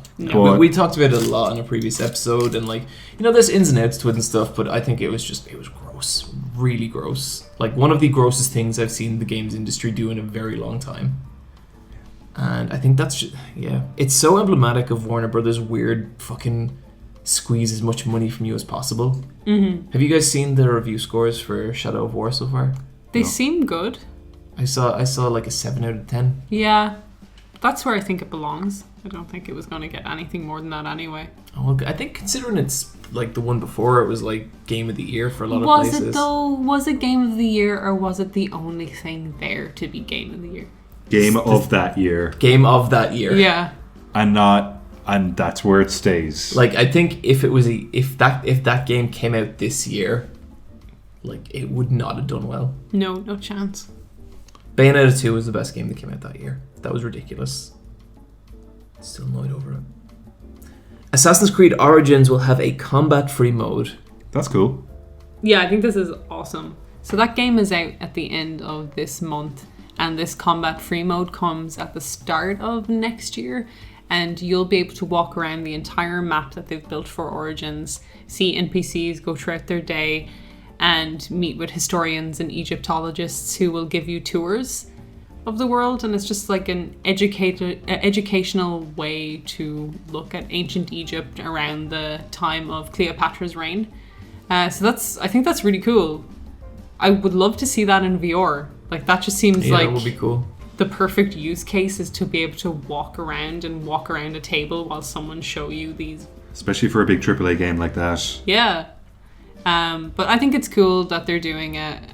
It shows that their research in terms of all the stuff they did about Egypt is dense enough that they can have a whole mode where it's just a tour. And they're proud and they want to show it off. Yeah, so that's exciting. That makes me excited for the game as well. Do you think you'll get this game? The Evil Within 2 is coming out next week. And Oh my god, is it? Yeah, and this comes out at the it's a end. game. Jesus, I don't think I have room for that right now. Damn it, I want to play that. So I kind of feel like stuck between getting Assassin's Creed Origins or The Evil Within, and I think The Evil Within is definitely what I'm going to Thing about The Evil Within 2 is like, if that's a train wreck, I still kind of want to see it. You know, that kind of way. Because the first one was an interesting game. I don't like that game. It's not a good game, it was interesting. It had the makings of a good game that they destroyed. Yeah. For a really good first 5 hours. Mm-hmm. But then, yeah. Yeah, I'll be interested to see how it sells. Like, I wonder, are people still hungry for Assassin's Creed? I don't know. I think people like Egypt, and I think that might be enough to get people back on board. Egypt is a cool setting. And there wasn't an Assassin's Creed in 2016, except for the film. So yeah, I'd say people, yeah, it really is about to kick off in terms of games for the rest of the year, the Christmas season. Yeah, so the end of this month is Mario as well. Yeah. Oh, Jesus Okay, Christ. yeah, there's no way I'm getting Assassin's Creed in between Evil Within. Yeah. And I think South Park is out the week after next as well. I'll probably get that. But I'm going to wait for reviews to see if like the game is fun to play or not. Yeah. I'm not sure about the content, but like, is it fun to play? Yeah. That's more important. Because with the previous one, the gameplay was kind of busted up to a point, but it was like, it was funny and it was a good story, so. Yeah. Overwatch Halloween mode returns. Niamh, what costumes do we have? they haven't showed us any yet. That's bullshit. There was a little mini announcement where we got a glimpse of Reaper and Jesse, so McCree. Oh, I saw that, yeah. And they seem to have two different outfits. McCree seems to be kind of Van Helsing inspired, and Reaper's, he just kind of has a skull helmet with a red lapels on his jacket and stuff. It looks good. It seems like they're bringing back Junkenstein, and I think this is, after we saw Summer Games come back, they might just replay the old events. Because, like, I don't know if they're going to do a Junkenstein Chapter 2 or they're just going to bring back Junkenstein, and that's what we play every Halloween is Junkenstein. I guess we'll find out, but looking forward to that. Whose Halloween costume are you looking forward to seeing? I would love a nice one for Farah, but they're just not going to do it because they don't know what to do with her. Okay, can I... You know how with the summer mode I came up with ideas? Mm-hmm. Yeah, okay. So here are my Overwatch Halloween costume ideas that will never happen. Okay, go for it. Okay, so for Diva, her and her mech, she's a Korean / Japanese horror girl. So her mech is this weird, like, totem, kind of forest creature. Okay. That looks kind of like Forgotten and Mechanical, and you're not sure. But then she's got like long black hair down in a white dress. So she just go full Samara? Yeah, she's pretty much Samara. But okay, you know at the start of Spirited Away, and you see a lot of weird statues. Her mech is sort of inspired by that. What happens if they just put a sheet over the mech? That's pretty good. Like a white Brian, sheet. I think you're losing your touch. That's really good. I was gonna get to that. Just a white sheet over the mech and it flies around. I was gonna put the white sheet over Reaper. Oh, That's pretty good as well. too. Like the two shotguns coming out. Yeah, A sheet over anyone is just inherently funny. they'll do it for Farah. Yeah. There you go, Niamh. That's what you get. I'd love if Farah was some sort of... because she's half native Canadian. If they did some sort of shaman. But she's got... I guess she looks like the girl from Hellblade. Oh, you'd go like... She has like blood war paint on her face. Okay. And she looks fucking like... She just looks like she's seen the fucking... What happens if we like wrap her up in toilet roll and make her a toilet roll? That's really good. Yeah, that's deadly. nice No, to me. mine was Bastion, but he got TP'd. Okay. And he's really sad about What it. about Tracer? Except her costume is that she's Soldier 76. That would be funny. Then for Junkrat and Roadhog, they're just two Halloween pranksters that are egging people. That's not a costume, Yeah, Brian. that's an act. Brian, what is going on with you? This isn't a costume. This is a €5 DLC where you get to like change their weapon loadout so that it looks like they're throwing eggs. I mean, sure. Yeah. I'm trying to think of another good. Okay, has there ever been a Frankenstein? Yeah. Frankenstein's monster was Roadhog. I Yeah. think he had that design going on. Okay, well then, who's the big tall Russian girl? Zarya. Then I'm just going to do Bride of Frankenstein. It's going to be really lame. She's going to have the bolts on her neck and she's going to have the lightning bolt hairstyle. I kind of see them doing that. Yeah. That's something they do. Totally. They don't... The Heroes of the Storm extra costumes for Zarya are so much cooler than the actual extra costumes for Zarya. It's lame. I wonder what they'll give Mercy. How do you follow up the fucking perfection of last year? I don't think they touch her. I don't think she gets a skin this year. That's what I would do because you can't top Witch Mercy. No, she's I think just you the need best. that to give that time to breathe. Yeah. Who's going to be a werewolf? Probably McCree because he's a cowboy. That's what I would like to see as a werewolf. He could like lean into the Bloodborne kind of beast hunter thing, and he could be like he's half transforming into a beast. Yeah, I could see that. That'd be cool. Yeah, like a halfway transformation would be awesome. Yeah, I'd love that because I really like that about body horror stuff like American Werewolf and The Fly, where it's that midway period where you're scared and your body is against you, and that's a really, really good element to horror. Totally. YouTube removes external links like Patreon. So Is this in the video descriptions? Yeah. it's not in the descriptions, it's in the end card. What do you mean the end card? Like if you put a link up at the end. So when you're talking and you're like, and you can visit me at Patreon. Mm-hmm. How do they remove that? It's a way to stop them, like, basically, you can put, I don't use them because my videos are so fucking long and the credits parts is really long, but the way a lot of other YouTubers use them is, like, the last 20 seconds of your video turns into this, like, interactive screen that you can, like, press. Oh, yeah. And that's how most people link to their Patreons, which makes sense, and I think YouTube has blocked that. Do they? But are other external websites still unblocked? No, there are. Well, there's a lot of external websites have been blocked, and Patreon is one of them. I think that's it. I haven't actually looked into the story too much myself, but I think it's the end screen stuff, which really fucking sucks. Like it doesn't. I don't think it really affects me, but that's. It's hard to make a living off YouTube, and that is kind of an important part for a lot of people. And God, YouTube, they are such a frustrating website to work for. Like they just make these massive sweeping changes with no real consideration to like how it affects their creators at all. And it's just Constantly fighting. It's just another example of this. Like I'm not surprised. Like this is just the shit you live with when you make a living off YouTube. Sorry, John. It doesn't affect me. Be sorry to all the other poor souls. Yeah, but I'm just sorry you have to make videos on YouTube. Yeah, it's the worst. Spooky Splatfest, werewolves versus vampires. Wait, are they actually doing this? Yeah. Because you know well, I guess the most recent Splatfest was... The toilet paper one? Yeah, the toilet paper one. Do you know about that one, John? Oh, yeah. When you hang your toilet paper, do you like having the loose piece of toilet paper facing outwards or backwards? In against the wall or facing out to you? Well, like, I'm not a fucking monster, so I have it closer to me. Yeah. Yeah. I don't have it rubbing off the back wall. That's crazy. Most people would agree. Yeah. Who wouldn't? What would be the purpose? Why would you make your own life more difficult? The only use case I've seen someone argue for it, which I kind of agreed with, is if you have small kids or annoying animals that roll the paper. Oh, yeah. That it kind of stops that. It does. It tucks it in. Which is why you normally wouldn't do it, because it makes it harder to get paper. Yeah, I mean, I guess I get it.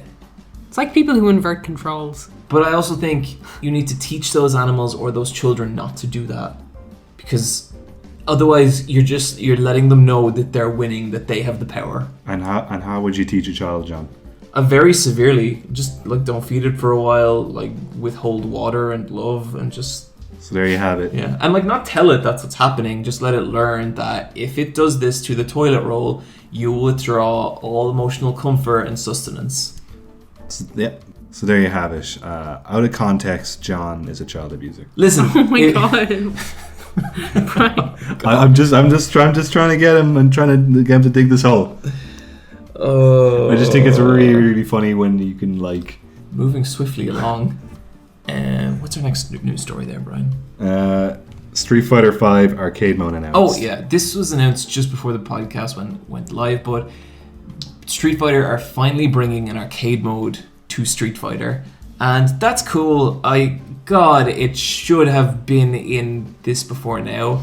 They're releasing a brand new version of Street Fighter V, which is called Street Fighter V Arcade, and it's $40. You get the season, you get the season 1 and 2 characters, and you get this new mode, and you get a bunch of other stuff.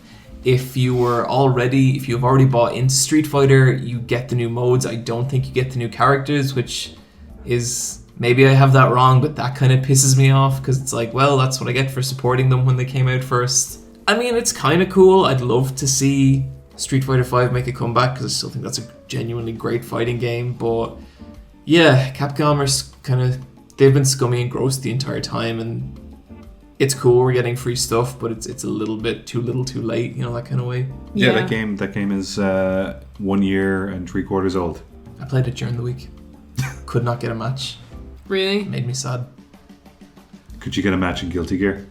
Probably. Now, I was playing middle of the day, so maybe that was it, but yeah, at that point America's still asleep. I think that does it for news, which means we're going to move on into emails.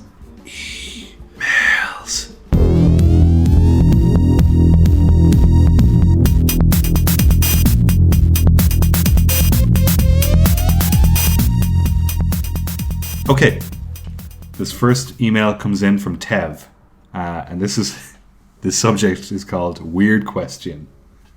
So Tev says, I have been aspiring for a while to create webcomics and have been planning a few out recently. One nagging fear I have is if my comics were to somehow get popular enough to start a fandom, my fans will quickly find out about my side account where I post fetish art of fetishes that people would typically label DeviantArt cringe, and then resent both me and my work because of it.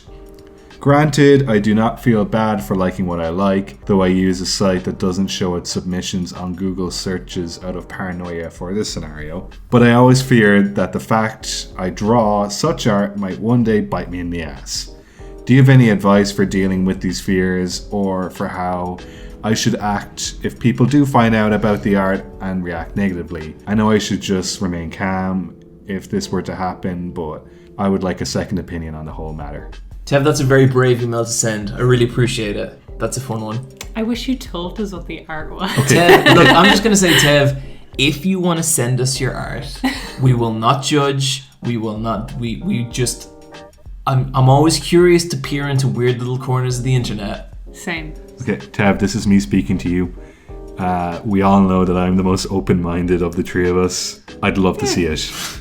I'm not flustered by anything online. So as for the actual question, the way I'd approach that stuff, I think I've said this before on the podcast, but I just think that not creating something and not showing it to the world because you're worried people on the internet are going to say mean things about you, that is the worst reason not to do anything. People are just dicks. People on the internet are dicks. A sign that you're making progress is probably that people are going to talk shit. Yeah. No matter what you do. Your secret fetish stuff could stay hidden for your entire life, and people will still find ways to not like your stuff if it blows up, Dude, this is a hypothetical situation. This is like a what if scenario that is completely unlikely to happen as well as likely to happen. I don't see where you're coming from with this. I think it's okay.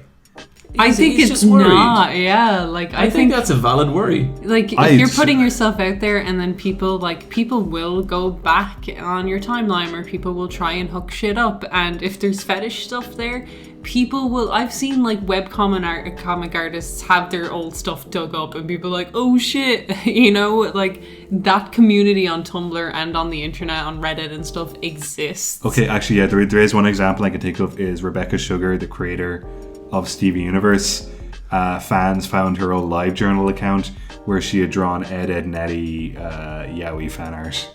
And she's doing fine. She's doing totally alright. I think what you have to do if it's found is just own it. Totally. You just have to be yep, that's what I like. Yeah, because once you kind of get defensive about it, or kind of be I don't know what that is, the more people will push it. But if you're just It's a good drawing. And there's so many artists that have side like not safe for work accounts anyway that Oh, it isn't yeah. like crazy weird. I know a very special person that has one. Niamh, can I ask you a question? Yeah. Do you ever draw not safe for work stuff? No, never. No, me neither. I just like to draw people fighting. You know, I don't like our dogs. Like it never even occurs to me to go there. I like to draw people like a couple of seconds before they're about to start fighting. Yeah. When I was 15, I used to draw a lot of cool things. But I used to do it to be like, show other people, like I was really, really proud of it. I was like, You're so bold. You've always been so bold. Yeah. But then, since then, I don't do it as much. But I remember like, it's fun. It is cool, and there's people out there love it. That is true. Yeah. I think people out there will love your fetish art, and I think other people out there will love your webcomic. Yeah. Tev, you can do it. Tev, there could be synergy between those two things in ways that you could never predict. Yeah, maybe your biggest fans will be fans of both. Maybe your mistake is not making a webcomic out of your fetish art. Maybe that's where you need to start off. Boom. There you go. Thank your old buddy Eye Patch Wolf when that Solved. shit blows up. When Toe Inflator 6 is like the biggest shit in the world. Man, can you imagine if I just guessed it and Tev's at home right now being like, oh fuck. But Tev, that's a really interesting question. Just go, just create, just make your thing. Don't worry about how people are going to react. Just go do it. It's important. But Tev, do please send us. Yeah. Please send us, Tev. We would be so curious. I'll tell you some dark secrets if you do. What else we got? We got one from JD. This one is dropping shows that aren't bad. After seeing John's video on Kaiji, it started to dawn on me, while I did really enjoy the show before, I had to drop it after completion of the first arc. Not because of any dip in quality, but simply because it just felt so draining to watch a show that really puts its audience in a sense of despair and defeat. It really felt like if I continued down the plot, it would only get worse. And so I placed it... Yeah, it does. And so I placed it on an indefinite hiatus in my watch list. That being said, I still recommend the show to my friends, but with a warning that it really starts to feel like suffering porn at points, despite its moments of victories. So my question is, has there ever been a show, movie, game, etc., that you really enjoyed but could not complete for any personal reasons outside of its quality? I'd say that's everything I drop. Like I think as I get older, I get less interested in things that are like quote unquote good and more interested in stuff that just appeals to my sensibilities. You know the way some things are just so bleak though, that even though they're good and they're appealing all the way to your sensibilities and stuff, you're just like, I can't bring myself to watch more of this. I am addicted to despair. Me too, to a certain degree. I give up on Nurse Jackie, that TV series. Oh, I never watched that. With Tony Soprano's wife. Yeah. Because it is bleak. The whole thing about Nurse Jackie is her life is spiraling. She's a drug addict. She destroys all her relationships with everyone. And everyone's telling her, you're destroying all your relationships with people and you're a drug addict. And for like 4 seasons, she's just like, no. And that is hard to watch. Like, that's the point of it. It's someone completely in denial. But it's not fun because you're watching someone not learning at all. So is that the kind of thing where you thought that the quality of that show was high? Yeah. But just like the appeal of it personally waned for you because it's just limited time to watch stuff. It's just heavy. You're just like, you're never going to get an episode where something happy happens. You know what I mean? And it's a march towards the end. But like, I'm sure if you get there, it's really like, I know people who love it, and it's such a fulfilling, interesting portrait of a person. But that portrait is bleak. Yeah. And then I think sometimes like your perspective on what's good is so different from someone else. Like I remember a while ago on the channel I shit talked Ero Manga Sensei, and I genuinely think that's a terrible anime, like really awful. But I did get a really interesting comment from a person who was saying like the fact that it was so tropey and so like specifically designed for him was what he loved about it, and he was like I like that this plays into everything I expected to. And while I think that's a really terrible way to make art, it kind of shed some light on why someone would watch something like that. Yeah, I mean, I get it, but like giving into bad, you know what I mean? It's kind of like. But the interesting Do you thing was really he wasn't want even to? saying it was like, he was saying like the show's humor and the way it appealed to like meme culture and stuff. Yeah. That was what he kind of craved. Like that was what made sense to him.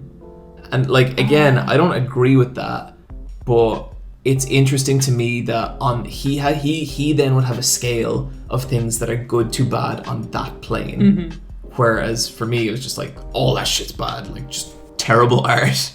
I mean, I get it, but then you kind of have to be like, it's less about the thing I'm consuming and more about the cultural moment that I'm consuming it in. Like, I like that I'm viewing it with other people. I like that it's a conversation that's happening on YouTube and like with people as it's airing. Yeah. It's nearly less about the show then and more how it's directly appealing to everyone in a moment. And I think that's a big anime thing. I think Yeah. a lot of people watch anime as a kind of social thing, and I don't at all. Like I barely watch any new shows. Like I'll go back to them when they're done airing and stuff, but unless I really love something, I won't really stick with it.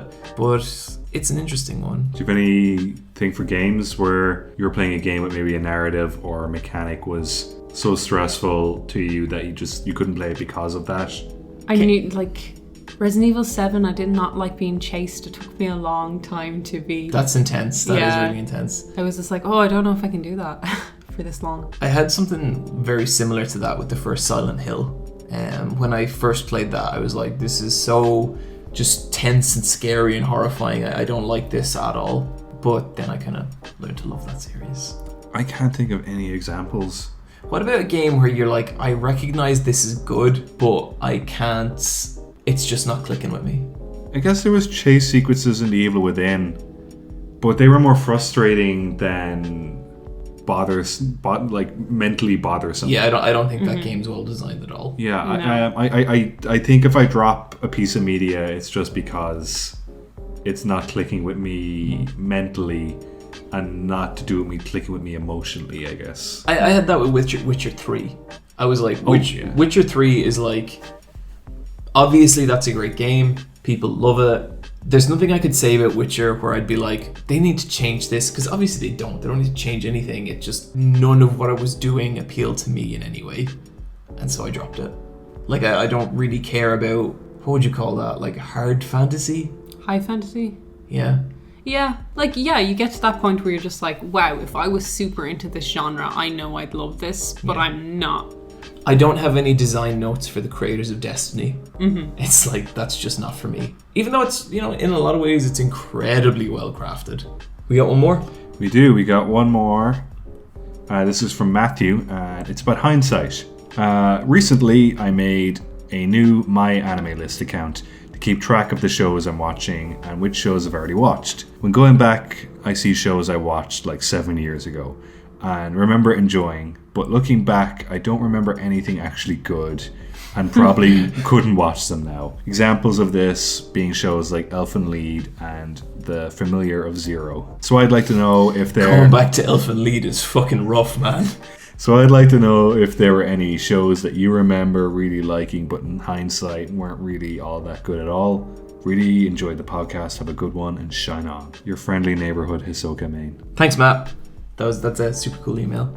Yeah, I definitely do experience this from time to time. I'm a real believer in that if you enjoy something when you're young, there will always be a part of it you enjoy. And I think sometimes it takes some work to get there, but I do think that little piece of you will always be there, and that means that show or game or whatever will probably always resonate. And it might not be as impactful or as it might not cut to the core of you in the same way it would when you were a teenager, but I still think it can do it. I have a very, very good example of this. It's a video game. For a brief period in my life, I owned a PlayStation 1. And when I was at that age, it was around kind of 10... about 10 years old. I was super into Mascot 3D platformers. And the PlayStation 1's offering of Mascot 3D platformers isn't as good as the N64's. No. It's not what that machine was designed for. No. But I loved the video game tie-in of A Bug's Life. I thought that game was fucking brilliant. And I'm sure if I went back now, I'd realize that it's just some fucking cash grab film franchise video game. Yeah, that'd be interesting. But The thing is, I love the film A Bug's Life. I can appreciate it on that level. And I know if I go back and think about it, I've got the film to fall back on in that sense. Yeah, there is an element to hindsight because I know that just back then I would consume anything Bug's Life. Yeah. Or, shows like Street Sharks. Like, Street Sharks looks like shit. Yeah, it But really does. the toys were fucking cool. Oh, they're great toys. Man, I'd love to own all the Street Sharks. I really, really like how the Street Sharks are kind of rubbery. It was so cool. I really like toys, like plastic model toys, but they have elements of rubber, so you can kind of twist their faces. And they didn't have any posability at all. Except, well, the legs. They had super minimal where you could move the arms. Yeah, and stuff. you could move the arms. The legs you could not move, and the mouth would move. But the mouth was made out of the latex foam. But so the that's fact where that rubber. the mouth moved, I thought just nothing else mattered. Yeah, because you could make them talk, and we all know puppets are the best. The puppets are the best. Okay, and so that brings me to Boglins, which are the goblin puppet toys that are also made out of rubber. I'm subscribed to the Jimquisition channel. And I'm just saying, maybe this Christmas we all get Boglins. Oh, that'd be good. Niamh, you want a Boglin? No, they're such an ugly design. Niamh. Niamh, they're so cute. There's so much nicer things to collect than a Boglin. Niamh, you collect some hideous things. Boglins are the best. So I think we have our podcast artwork for this week. We have Boglins? Yeah, it's gonna be Boglins. Can the name of the podcast be called Boglins, Boglins, Boglins? There we go. It's decided. Thank you, Matthew. You inspired us. So, okay, back to the question. Niamh, would you have any stuff like this? Like, any things where you were like, this was amazing when I was a teenager? I'm not sure now. Like, a lot of films that I look back now that are really homophobic, like But I'm a Cheerleader. Oh, that and stuff like this. sucks, yeah. But I thought but that's written and It's super homophobic. I thought that was the idea though, wasn't it? Yeah, the idea was it was homophobic. No, it's, that it was. Niamh, it's okay if they do it on purpose. No, it's like this is just general undercurrent, not part of narrative, where they say stupid shit. But there was loads of these things. I remember going to cinema seeing I Now Pronounce You Chuck and Larry, which is the Adam Sandler movie. That film. Oh my god. With Tila Tequila. Yeah, I think that film came out 10 years ago. What was Tia Tequila's role in that? She was a bunny girl. What else role do you think she was? I don't know. I thought main character's unrealistic girlfriend or something. I've seen Kevin's. Close, yeah. I've seen anything Kevin Queens. Smith. Yeah. Anything Kevin Smith I thought was really good when I was a teenager, and now looking back on, I'm like, man, those suck so bad. Oh, you know what? You know what's one is Bill and Ted. No, don't say that. I haven't watched that in years. There's a bit where they go to hug each other and they kind of square off, and one calls the other one fag. It's really that's movies aged. From the early 2000s, late 90s are just shocking. Rampant with shockingly, homophobia. it's so crazy. Another one is the John Hughes classic 16 Candles. Oh my god, that's so racist. Yeah, it's got an Asian character in it called Long Duck Dong. Oh my god, I remember that. Everyone goes on with 16 Candles, and I was like, you clearly have not watched that recently. and it's got a bit where a guy takes a photo with a passed out girl. Yeah. To pretend he had sex with her. Oh yeah. There's so much shit like that in those kind of late 80s movies. They're Boys will be boys. Yeah. Bunch of that kind of stuff, I guess. Yeah. I don't know. Games. I used to think Fighting Force was a really, really good game on the PlayStation. I kind of still think it might be in my head, but I think it. I used to love that game, but I don't know. I think I could. In a way, I think that genre, the kind of scrolling beat 'em up genre, I think that's one of the games that's aged really badly. I remember I went back and I played the Simpsons arcade game 2 years ago with my cousin. We kind of played through the whole thing. And I remember playing that game in the arcades when you were a kid, your fucking mind was exploding at how cool it was. When you play it now, it's a game where you have one combo attack and that's all you can do. You have a combo attack and a special move and that's it, and it gets really boring. And the visuals are amazing. It's really classic surreal Simpsons, but as a game it does not hold up well. It's also... It happens with shows sometimes as well. I recently started watching Outlaw Star again. and that's still a really fun show. Like it's cool. But I remember being little, and for me, being like a teenager, and Outlaw Star and Cowboy Bebop were kind of on the same level. Oh no! But going back to Cowboy Bebop and seeing like the cinematography, the animation, the design, how like great all that was. It's so timeless. It's completely timeless. Outlaw Star is not timeless. That show looks pretty rough in spots. And it's still cool. Like, it's still a really fun fantasy. They just occupy the same part of your mind because they aired around the same time. I literally watched them in the same, like, hour block. Like, one played after the other. Yeah, for me, I'm trying to think of, like, a lot of Saturday morning cartoons. The Super Mario cartoon. I watched a lot of that shit. That looks like a train wreck now. Yeah. That looks like one of those shows where they were all where like it had a staff of illustrators and no animators. A lot of the Disney shows from the late 80s, early 90s, like including DuckTales, which is a fantastic show, but the voice acting of Huey, Dewey, and Louie is so irritating now. I imagine so. It's barely watchable because of that voice acting. And I remember my mother like hated DuckTales because she'd hear it in the other room, and now I understand why. It's not a nice show to hear. I don't know if you can go and say something you thought was good was bad now with hindsight because you're so different. Yeah. You know what I mean? Too. It's kind of like, well, Child Niamh was a dumbass, but Child Niamh loved this, you know? And that doesn't make that love wrong. That just makes it misguided and ill-informed. Yeah, and I will give stuff back then a lot of passes unless it's like really vile. Man, late 90s wrestling sure was like homophobic and racist. Like It was super rapey as well. Oh god, it was. Yeah, it was bad. And not as good as people I think if people go back and watch like the Attitude Era of wrestling, it's really not as good as it is in your mind. Firefly. I watched Firefly. God, actually, shit, I watched Firefly like 8 years ago. Yeah, it's not good. I watched Firefly when it came out. It's fine. It's something to watch. I enjoyed it. I thought it was like a comfy show. I still think Buffy's the best thing he's made. Yeah, no, it is. There's still episodes of Buffy I can go back and watch now. I think they're Yeah. great. First episode of Firefly is terrible. I think most of Firefly is terrible. I think the best thing about Firefly is Serenity. So yeah, I actually do really like that that was a film. fun I think it's a good movie. It's way better than the Alien movie that he wrote. Yeah, that's the worst movie ever. Which movie was that? Alien Resurrection. 4. Oh Yeah. shit! He wrote that. Yeah. He's Okay. got his grubby hands over it. Did you notice that the fourth Alien movie, Alien Resurrection, is very similar to Firefly Serenity, in that it's a ragtag bunch of people in space. I mean, I guess so. Yeah. But so is Cowboy Bebop, and Cowboy Bebop is the best. Yeah. Cowboy Bebop's very good. And Joss Whedon also wrote Cowboy Bebop. He did, yeah, actually. And Keanu Reeves is in it. American remake of Cowboy Bebop, director Joss Whedon. And Keanu Reeves plays Spike.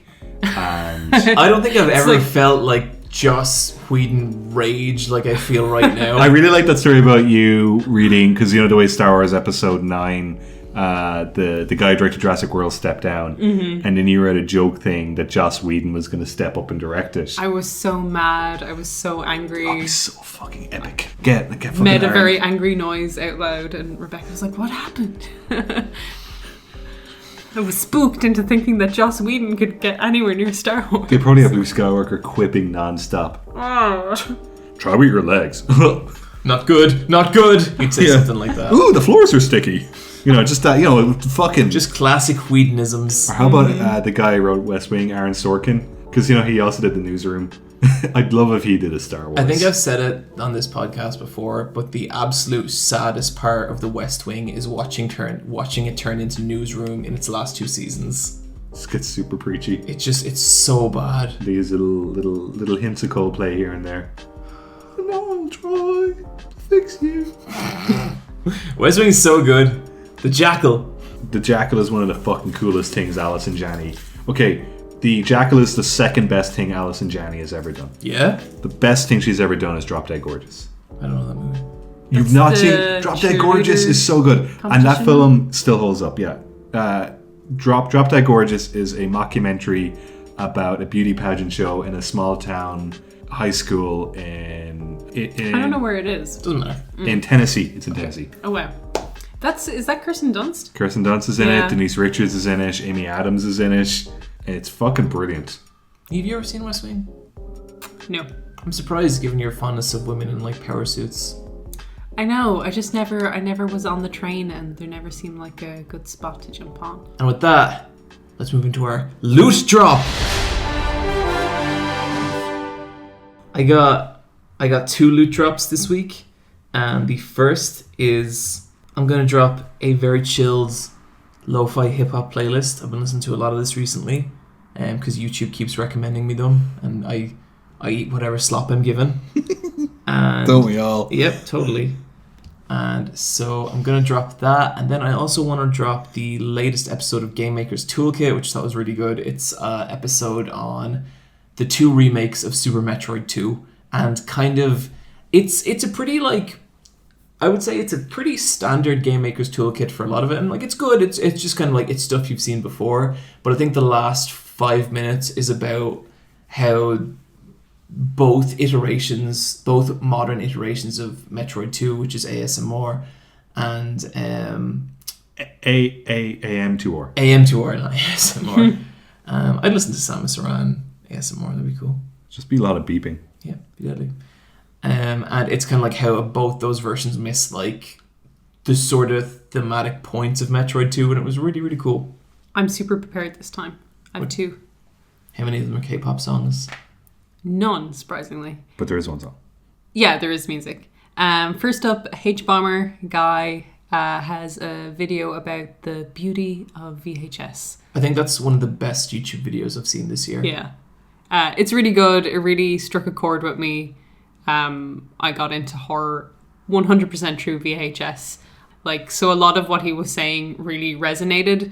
It's a really good video. It made me nostalgic in a good way, where I'm kind of like, yeah, that was nice about this, but I'm so glad we're past that point. So good job from hbomberguy. And the next thing is internet YouTube darling Poppy has an album out now. She's great. And oh shit! it dropped today, and She had some really good songs before. yeah, I really like her music. Yeah. Super catchy. this is catchy as well. It's kind of a little underproduced. I thought the music would be better just for like just have more going on. It's a little more simple than I thought it would be, but it's also still really enjoyable, really chill, just good album. Yeah. It's just missing a layer of music, or like Yeah. it'll get to the chorus and it needs like one extra layer or something. It doesn't push it over into like this album's amazing, you know what I mean? But it's enjoyable. It probably needs the music videos a lot of the time Yeah. to back it up, because I know she's definitely both visual or audio and visual to get her point across. Yeah, totally. And I think repeat listens